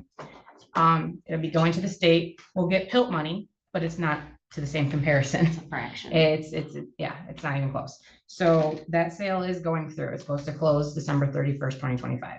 So just FYI, we're going to lose some of that taxable money. And that being said, also, right now, pending in front of the state, if it gets approved, they're planning on reducing our revenue sharing by 12% as well, which is about a $33,000 hit to us. Can you track that as a treasurer, the sale of that? Like ranch, or? I mean, I could, yeah. I'm just wondering. I'm not currently getting notifications. I mean, I know about it just because it's right next to Cannon Creek Ranch, but yeah. You said revenue sharing, the proposal is a 12% cut, and that, like I said, it still has to be final approvals, but that's totally, that's possible that could go through. There was a lot of different cuts that happened in the budget this year. And we also have to be aware that if they don't pass the budget, what gets frozen, what money we won't receive for a little while until they finalize their budget, so. Mary already talked on the Health Coalition. I finished up the minutes and I sent, Jody reviewed it this morning and asked her if she noted anything, and then I sent it out to the committee. So Michelle, I did print you a copy, because you'd asked me about it the other day, so those are complete. Maybe we could email that to Yep, everybody. I can. Yeah, she had asked me for a copy of it, so I just printed it Yeah, for we her. just will have to keep that in our mind. No decisions or anything were made at the Health Coalition meeting. It was just more of a conversation and some options and learning about the program and what other things, what we're not utilizing, what we could be utilizing, how we could make some savings if those increases come through. Our utilization for 25 should be less than it was in 24, so we're hopeful that our renewal rate won't be as high as the surrounding places. But like I said, they're seeing an average of about 20% on increases. Maybe we'll be more on the 10% range, but we could still probably expect the 15 to 20.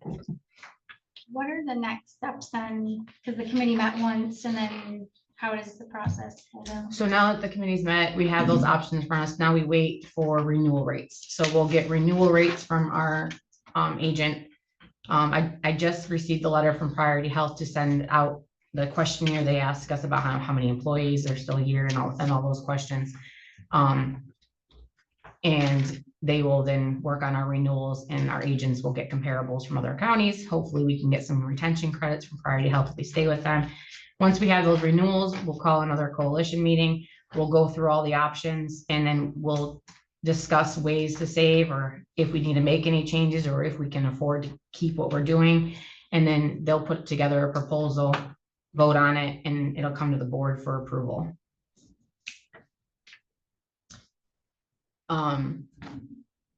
There is 2 union members that are on that, and I did speak to this, both the stewards. They obviously they couldn't make it, but the next meeting, I asked if they have an alternate. So if they can't make it, we at least have somebody there. So they're being met. The big conversation we did have was about the point of service. There's 6 people who buy up to the point of service instead of getting the HMO, which is an expense to the employee. This doesn't cost the county any more money for them to buy up to this. It's just more expensive for the employee. And we just think there might be a good time to reach out to those 6 people and say, hey, we've checked and you're not utilizing anything out of the state. So you would actually save yourself some money if you switch to the HMO. If you travel and an emergency happens, you're still covered. It's just, if you're seeing a planned provider outside of the state of Michigan. So like if you're going to the Mayo Clinic, yeah, you want the POS because it'll cover that. But if you're seeing all of your providers within the state of Michigan, it still stays the same. It's It's not changing. Right. The providers. Okay. Yeah. So HMO will cover any of the providers in Michigan, and it's less money than the POS. So buying the POS only is needed if you plan on seeing somebody outside of the state regularly. So we're just we talked about reaching out to those individuals and kind of just giving a little like comparison of the 2 so they can kind of see it. And if it's just a way for them to save money. If they don't want to, that's up to them. It's on their cost, but it's just a way maybe to let them know the differences in the plans. That was just a big conversation. Can they change that annually? Yes. And then is there like I'm just wondering if people do it as like just in case thing, but if they have pre-existing conditions where they wouldn't be able to make that change or something annually. Yeah, so they can choose the plan at renewal every year. So they can repick it Yep. if they want to. Yep. We're going to talk more about opioid funding during the resolutions, but just an FYI, we just had a bunch of payments come in. That total is $34,301.17. I updated a report showing all the funds received for opioid and everything is expended to date. That's in your packet. It's also posted on our website, along with on our website for opioid remedy. It has a request form that people can fill out to ask for some of that funds if they wanted to use it for a project that they're doing. And it also has the Exhibit E that has the list of everything that's qualified to be used for the spending. So it tells you exactly what parameters and what you're allowed to spend it on. So that's all on our website for anybody to see and use, but definitely share out with the public that that's still available. So if somebody wants to fill out a request form and turn it in, they can. We reached out to our steering committee, just an FYI, hey, we still have these funds, and Thunder Bay Community Health Services actually picked up some of the gas cards we had so that they can give it to individuals who are coming for care. So those things work. Can we talk through just some of the expenditures? Maybe it will help people in sharing the word of what could be applied for, maybe. I don't know if you can pick a couple of good examples. Some of them are obvious in the report, some of them maybe not, like the senior centers listed there, so. We had opioid remediation groups that met, and we had one in Hillman and one in Atlanta. And we paid a rental fee to the senior center and to the Hillman Petra Plaza for those meetings. Those are no longer occurring. The person that was running them stopped doing them. So those payments have stopped. But it's available if somebody else is starting. Yep. A similar group. So that's a they good can apply. example, Yeah. okay. And then, like you gave a couple examples, I just want to read it off in case you don't have the report, the medical examiner tablet, the hunt contribution, and then you mentioned the recovery meetings, so. Okay, yeah, thanks.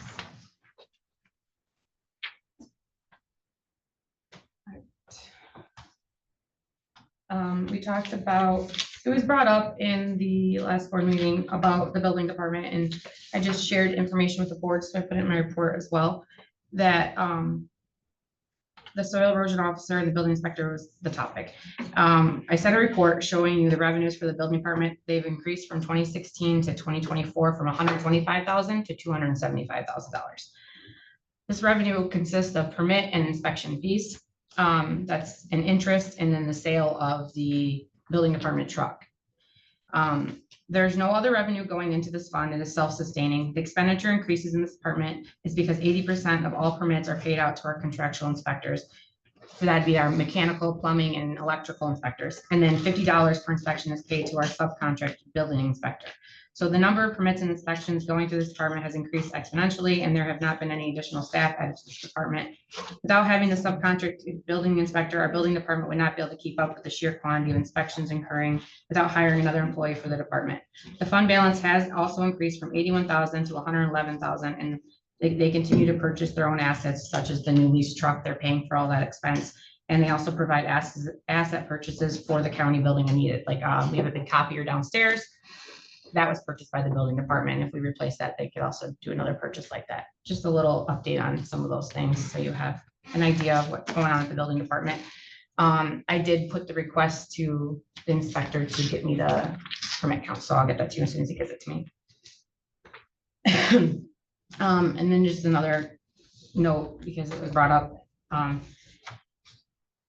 The last meeting, there's a discussion about administrators for counties, and there's a statement that 4 counties such as Sheboygan, Oscoda, Otsego, and Crawford do not have administrators, but all 4 do have one. And Presque Isle County is also currently seeking to create that position. Out of 83 counties in Michigan, 72 either have an administrator, controller, coordinator, or executive director. And this purpose is because most boards consist of individuals that have full-time jobs outside of this elected position and are paid a low salary. The need to have someone available for day-to-day operations is necessary, and that's what most counties are seeing. And then we'll move to agenda items, which is the salary policy. We have somebody who is retiring, and they hold a chief deputy position. And there is a policy that was brought to MAC and reviewed by our county attorney that other counties are implementing. And it was given to me late last year, and they were not doing any policy updates at that time. So I held it kind of in our hands to talk about, but since we have somebody retiring and this would affect them, it's a good time to approve this policy. So what it means is that with elected officials and chief deputies of those elected officials, you basically set that salary for the 4-year term. So you can make a structural change on your salaries before the term starts, but once it starts, that's the salary it is, and you cannot decrease it for that 4-year term. But you do have the ability to increase it every year before November 1st if you choose to. Now, with that being said, if you have a chief deputy, and so in our case, we have somebody who's been here for a long time, they're retiring. They're at the very end of that scale that we have for our chief deputies. Because they're retiring, when they replace that person, you can't hire a new person in and pay them less than their predecessor. You have to pay them what that current person is making, and until a new 4-year term.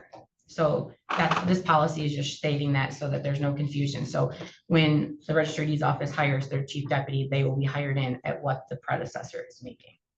So every 4 years, the salary is reset for those. Yes.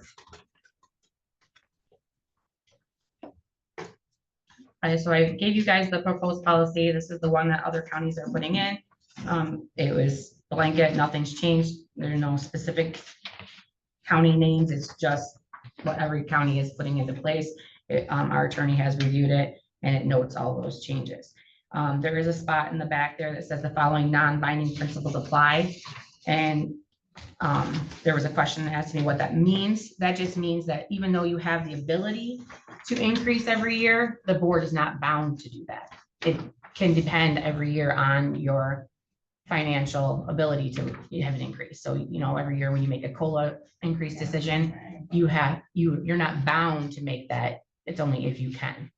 So that's one of those things that are there. Is there any other questions on that policy?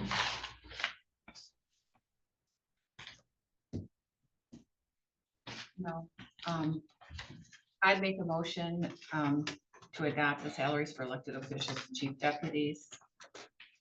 7.12.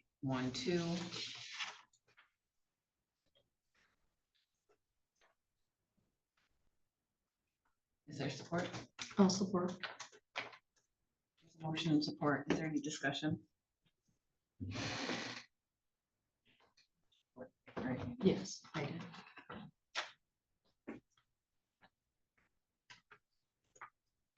So under the years of service, 0 year would be in February of the year prior to January 1 of the commencement of the term. So we're talking like before 2028. So in 2028, February of 2028, we would need to readdress this. Yeah, you would have to do Reset if we were going to yes, reset. you have to establish what your salaries will be for the incoming term. Okay.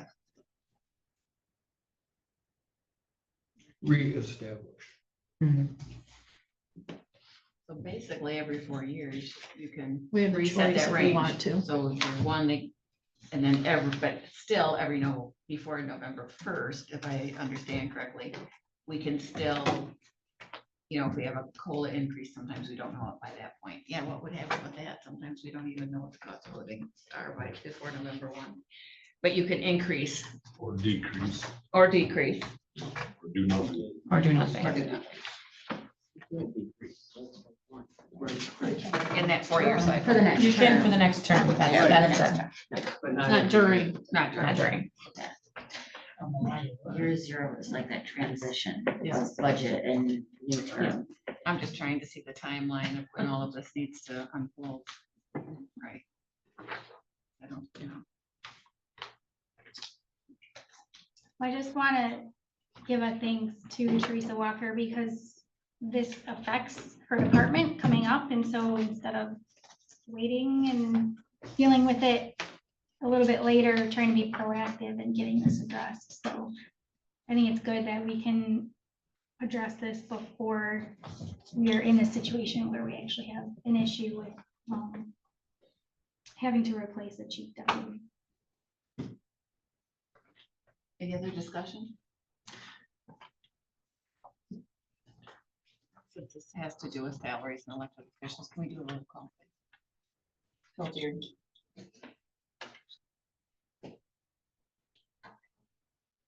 Yes. Hardy, yes. Bob. Yes. Hamlin. Yes. LaRose. Yes. Motion passes.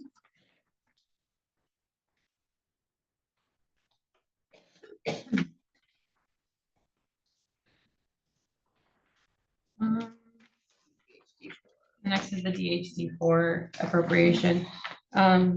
Mary talked about changes happening over there. And every year about this time, when they're doing their budget, we get a request to approve it, the contribution that we're gonna give them for the following year. So these rates would start January 1st, 2026. Currently, we're paying $8,029.25 every month to DHD4. That's going to increase annually $21,009.10, or no, $21,009. So that's gonna be the hit to our budget next year if we approve this appropriation, just FYI. And now that's saying that 10% increase that we're requesting, that all the counties have to agree on a percentage. Is what we're told. So we're asking for the 10%, but if the other counties surrounding us say 8, then we would be at the 8% level like everyone else. It can't, we're not, Okay. you know, we're not paying 10 and everybody else paying 8. Right, so is You there a across the particular board, reason why whatever. they're increasing, fee increase? Yes. They're hurting Yeah. financially too. So, one of the topics coming up to them as well is changing their retirement healthcare and retirement plans, pensions, because they're having problems with the funding. So they're gonna be making changes to their own employees' structures to make savings, but their first step is asking all the counties to give 10% more than last year. Last year, we went up 5%. Now this year it's 10%.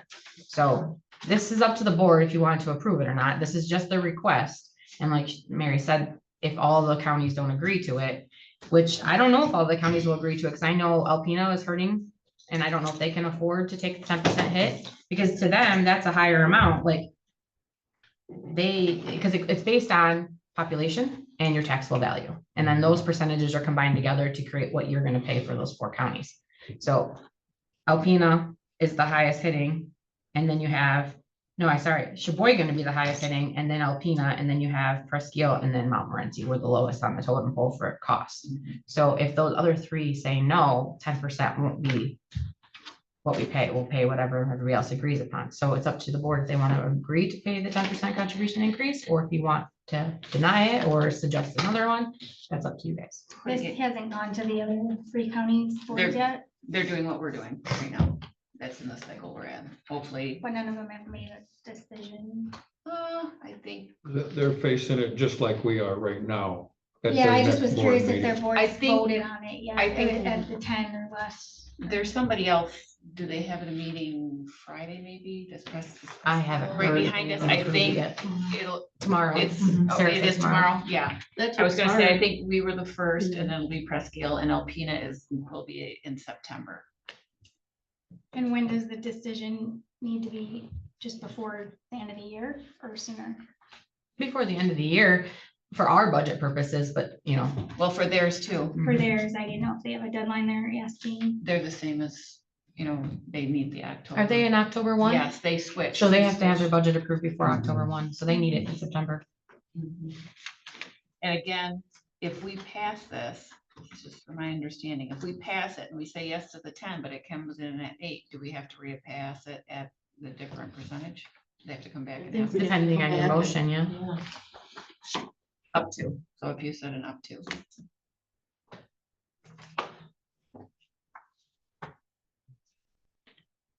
Yeah, you could say, you can say you're not gonna do it at all, or you can say that you approve it not to exceed 10% increase. And then that covers you if it comes in lower elsewhere, but that's up to you guys what you wanna do. Like I said, last year was 5%. How many employees does the District 4 Health Department have? Well, I could count them on the sheet. Well, covers 4 counties, so Yeah, it's quite a few people. it's quite a few people. They're probably close to, Tougher. it must be close to Call 45. without any Yeah. kind of budget. Yeah, I would think it's pretty close, 45, 50. Yeah. I just wonder if it would be appropriate to know what cuts or what adjustments they're gonna make before you agree to kick in another 10%. Just when you mentioned the health insurance and retirement, I don't know if that's different, if it's better than our county employees have, but seems like a factor you would wanna know before you just, increase it and make their life easier by giving them 10%. Well, I think the problem that we're in is we had that financial issue with the previous financial director that has put us behind the ball, because when the audit with our new financial director, she's just caught up on that. Like I said, she's waiting for those final reports. Because we thought with that additional funding that we were doing for the other 2 years, that Right. we had made more progress than 1%. Right. And she dropped Yep. the bombshell last meeting that we did not. We're only at 63%, which is 5% would be is gonna be a hard road to match in a couple of years. So they're asking for this 10%, knowing that we have to make some serious adjustments going forward to meet. Especially when we're looking at losing $2 million of taxable revenue. Exactly. We're looking at 12% cut in revenue sharing. So right there, you're losing that. So, I know it's only $21,000, but in the grand scheme of it, that's the decrease in your revenue sharing right there. We just table this and then see what's gonna be coming in from the other. I'm inclined to Unless say they do no. the same. And yeah, I'm inclined to say no myself. with our budget, it's hard because we're getting hit from everywhere. I would make a motion to table the decision for the 10% increase to the DHD number 4 appropriations until our next board meeting. I'll support that. The motion and support. I support. Any further discussion? No, I don't know. Any further discussion? They want money, I guess. Okay. Hearing none. Roll call. Apportionment. Parties. No.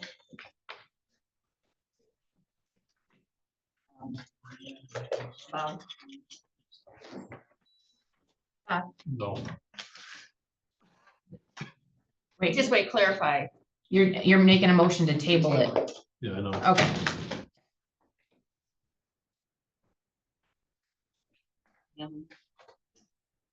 Yes. The road. Yes. No. Motion fails.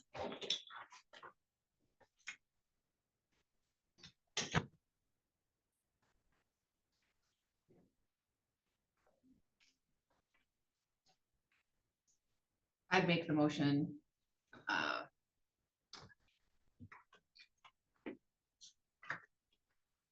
Wording is so.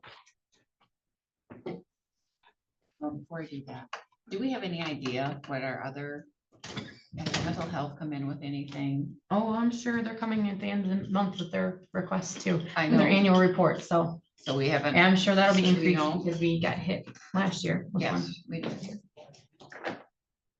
I know Michigan Works is gonna do. Okay. We're gonna get hit all over. Especially not knowing if government's gonna shut down, that's a big thing. I mean, it doesn't hurt you guys to ask DHD4 to give you a plan on how they plan on cutting costs by 10% if you're gonna give them 10%. That's what I was thinking. All one counties have to be in agreement. Yeah. Yeah. If they're, say, 5% revote for 5% at a later time. So we say no now and wait and see what they do. If it comes in a lower number, then we decide from there. We could make the motion for 10%. I would almost guarantee that, and I know Alpena's having financial problems. I doubt very much that Alpena's gonna go with the 10%. But if we, go with the 10% now, we can adjust down to what the other 3 counties agree on.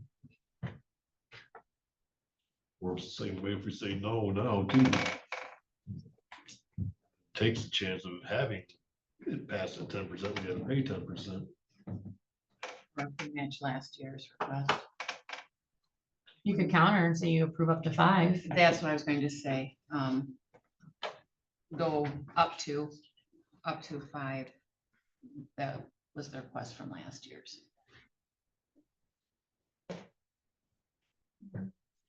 I would make that motion for the DHD 4 fiscal year 26 appropriation approval up to 5%. That's the 21, that would make it 11. And then if they come back, then we can go from there. Yeah. It No, I- may not I even go come with back 5%, may come back less. So I made a motion for the 5%. Is there a second? I'll second. A motion and a second. Now we can discuss. If the other 3 say they do the 10%, but we did 5, did that bring it down to 5 for everybody, or they reconsider, what's that process look like? They would have to come back to us and ask us if we'll accept the 10 again. If they got approval from all the other 3, you're probably gonna get pushed to try to get the 10. Or, I'm saying no. But at least we have something to work with at that point. Presque Hill County is hurting right now. Alpena County is hurting right now. So I would be surprised if they passed the 10% increase. I really would. And we have a lot of constituents that utilize your DHD 4 services, especially in our rural counties. And the question is valid. Ask them what's going to be cut. Correct. And we know we have to address that. Would you be willing to amend the motion to that request? Yes. Yes, I could amend the motion for 5% with requesting the DHD 4 plan to decrease costs by 5% accordingly. So Is that correct? what is your, I'm writing it down as I say it. So it would just amend by adding that we will request the DHD 4 to submit a plan on how they will decrease the cost by 5%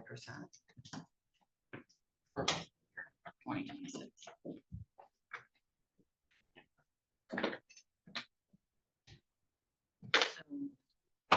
the original motion was to approve the 5% increase for the appropriations, to approve up to the 5% increase for the appropriations for the fiscal year budget for the Department of Health 4 district.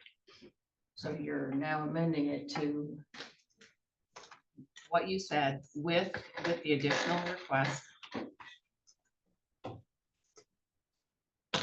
DHD 4 on the plan to reduce DHD 4 costs by an equal 5%. That may be.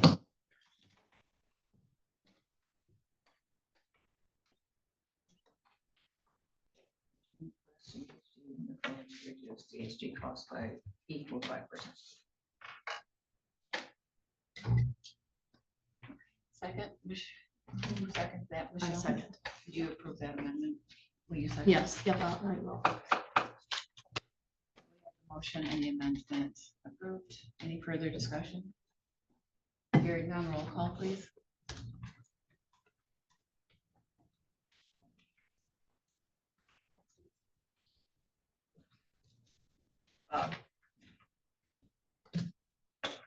Yes. Hamlin, Yes. LaRose, Yes.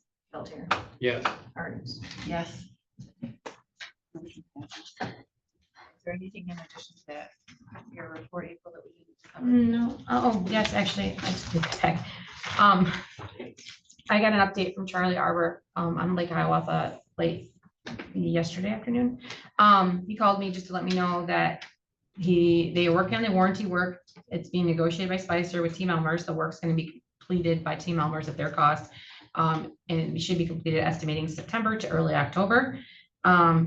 He found that there was extra fill dirt needed in some places, so that's being taken care of as well. He did note that there were some other areas that needed work when he was on site, and this estimate is about $3,500, and that'll come from the special assessment funds that we've received. And he will get more updates and timelines with next phases when he has them for us. And then just a note.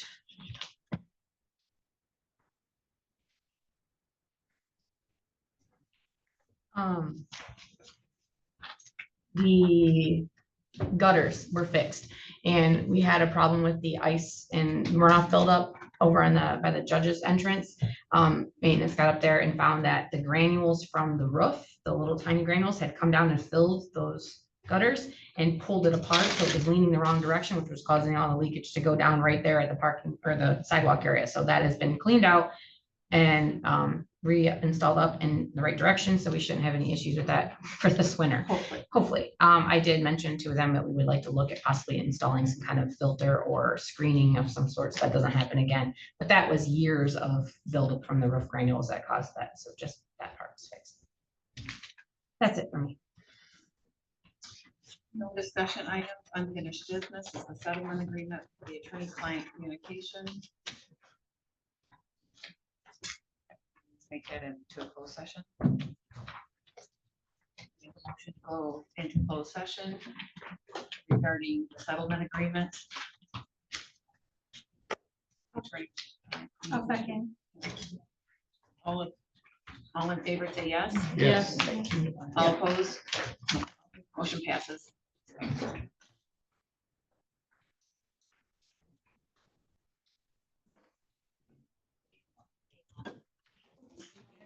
Is this No. Yes.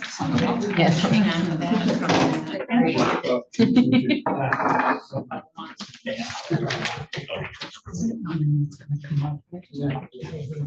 Just a reminder, I have to head out by 11:30. Okay.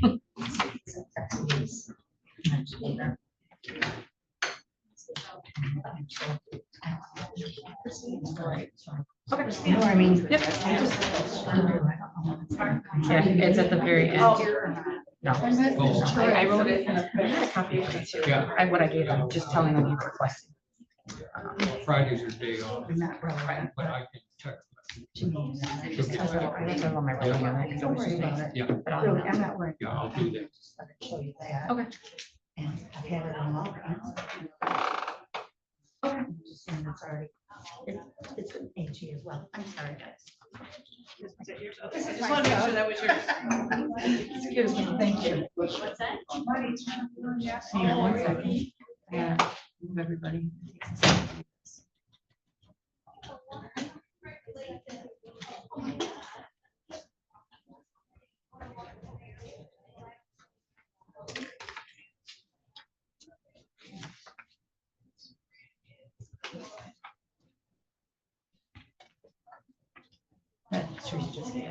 I just said it there, sorry. Okay, are we good? Nope. I have to pick everybody to get them on. A lot of people? Yeah.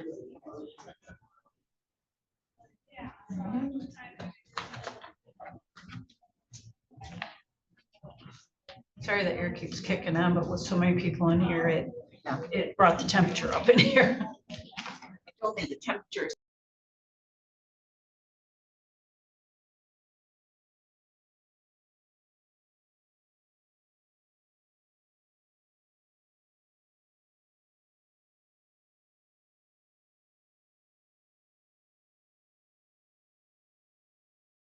You're out of closed session. We are out of closed session at this time. I would like to make a motion to pay the settlement agreement as provided, $7,335.50. Do I have support? I'll second that. Any further discussion? No. Roll call, please. You said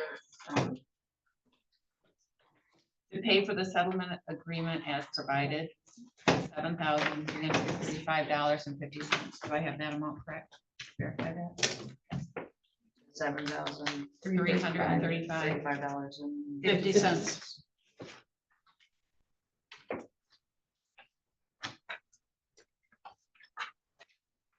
Hamlin, Yes.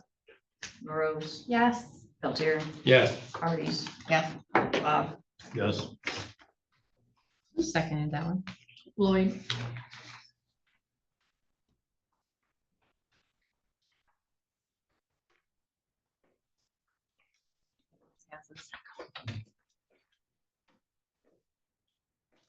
Opioid settlement.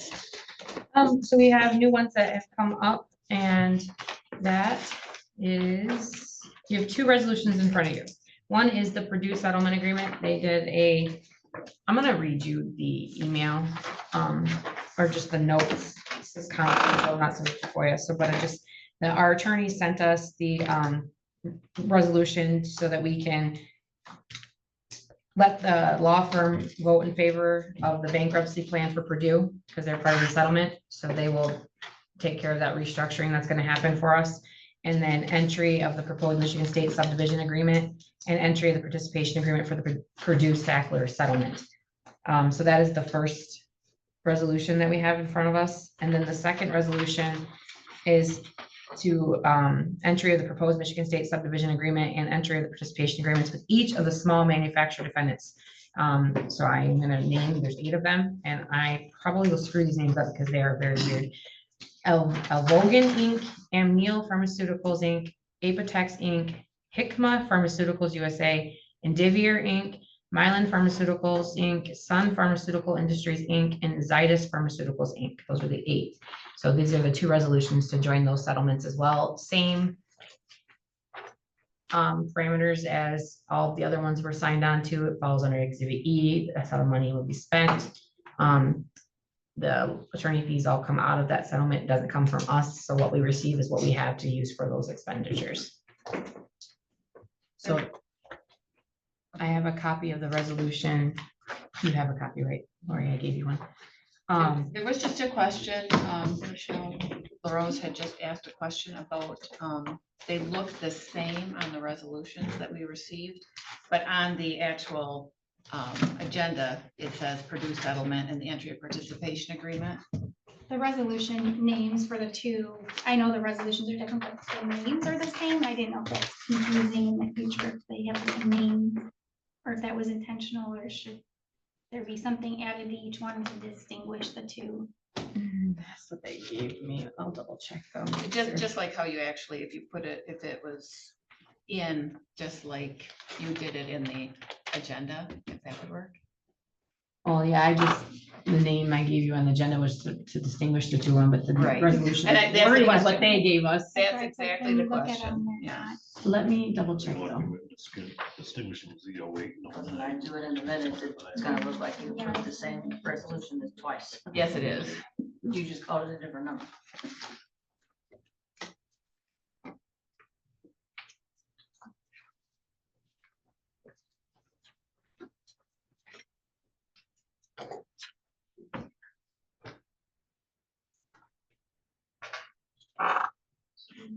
We don't have to change them necessarily. I just wanted to make sure that wasn't some sort of error because they were worded exactly the same. Yeah, that's why I'm double So- checking the summaries they gave me. Okay. But yeah, you can name them. If you don't put Purdue And maybe put them in resolutions parentheses. Right, do it just like you did in the agenda Mhm. when she puts it through in the Yeah, in notes, would be a good. parentheses. Well, usually what I do is I do the resolution 2508 and then what the resolution is named.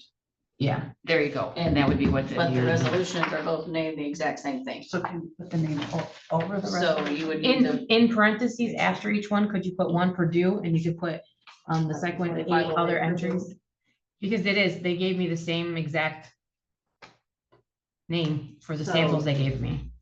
so the 2508 is the Purdue one like you have on the agenda. And then the 2509 is your entry of the participation agreement. Correct. Because I mean, I could do, that. In my notes. So the first one we're looking at is resolution number 2025-08, Purdue settlement agreement. And I'll make the motion to accept the resolution number 2025-08, the Purdue. I'll second. The motion and support. Do we have any discussion? Hearing none. Roll call, please.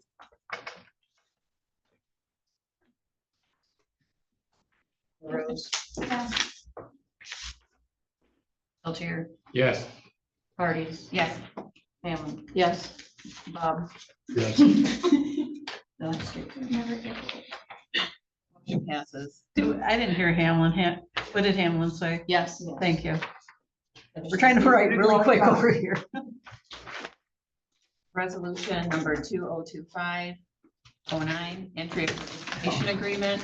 I make the motion to accept the resolution number 2025-09, entry of participation agreement as presented. I'll second. Which one? Motion and a second. Hamlin? You made the motion, right? Yes. Yes. You seconded. Is there any discussion? Hearing none, roll call, please.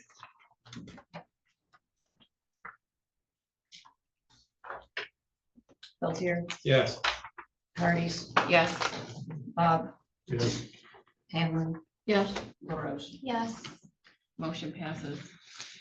New item B. Wait a minute. That was the, that was added, request by the deputy register, for the deputy register, the increased rate approval. Velma is retiring next week. Friday. And so currently the deputy position is paid at a pay grade 1. The current employee at step 3 at 1818. She was hired in 2022, but due for step increase in October, which would have taken her to 1942. So the position that we have now, that person is obviously going to she's going to be the deputy director, correct? The person that's that registered chief. Yeah, the person is, current deputy is going to be the new chief deputy. Is going to be the new chief deputy. Okay, so that leaves her position available. But she is paid at grade 1. At step 3, but it'll be 2 years for her in October. It's shy of the 2-year mark. So she's requesting to hire an individual from another office that is in pay grade 2, step 2. This is grant funded position. And the administrative assistant veteran service officer certified, but that certification doesn't have any bearing for the register of deeds. She doesn't need that certification, so that has no bearing there. And is that why she's at the pay grade 2 level? Because I see she's just a year into the position. She's a year into the position. She's an administrative assistant and she's also veterans service officer certified. So our veteran service officers are actually pay grade 4, but she's not the acting program director, so she's in 2 for his administrative assistant. So it's a higher pay grade level than just being secretary, which before we used to have a part-time Is that our assistant. in veteran the service veterans office. officer that's applying for this? She's the administrative assistant veteran service officer. She's certified. She's the assistant.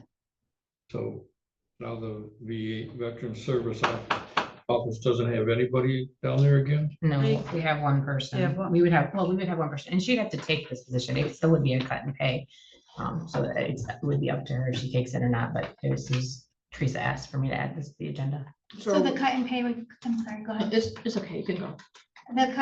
Basically, that individual currently makes 1830, but Teresa is asking if they can be put step 3 of pay grade 1, which would be 1818. Yes.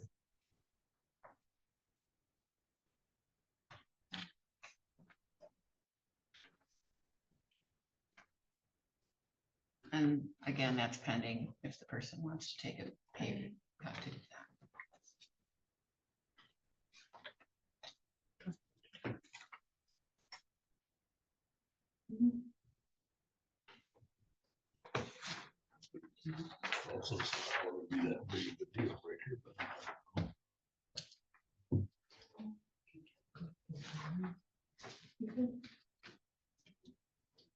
especially if there's a reason that they, I guess we need to be.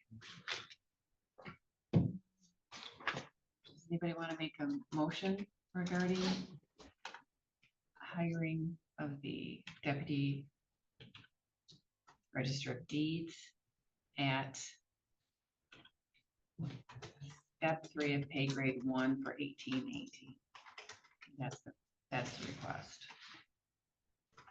For a particular individual, right? Like if that individual declines, Then it would, she'd have to, yeah. it would. It would revert It to would pay grade one, level Yeah. one. Right.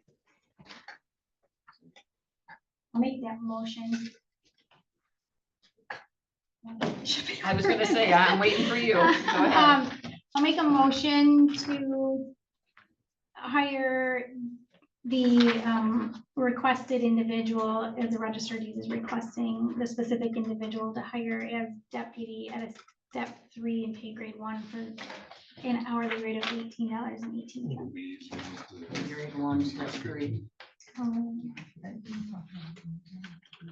Do we have support? Oh, just to accept. Do we have support? Yes. Okay, we have a motion and support. Now let's discuss it. No, that's automatically she gets it. I guess there isn't. Yeah, the unknown is if they want to take a pay cut, it might be, they prefer the office better than the office they're in. I mean, so that's not up to us to. So the reason, the current position is grant funded. So there's always uncertainty with cuts in the state. Right. If that grant funding stays. So that's why she's considering, because she doesn't like the uncertainty that comes with Not knowing. not knowing if that grant's gonna continue or not. Correct. VSO. The administrative assistant. Any other discussion? Roll call, please. Hardee's, Yes. Bob, Yes. Hanlon, Yes. LaRose. Yes. Peltier. Yes. Motion passes.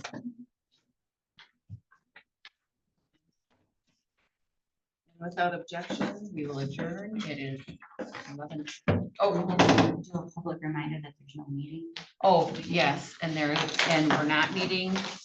Our next meeting date will be September 25th at 9 o'clock. The 11th is canceled. Thank you. Go ahead. No. Without objection, we will Just in adjourn. time. I'm just trying to figure out the time. Michelle, get down. Yeah, just in time, I'm ready to book it. Yeah. Thank you, everybody, for sticking to 11:30. Is everything shut down?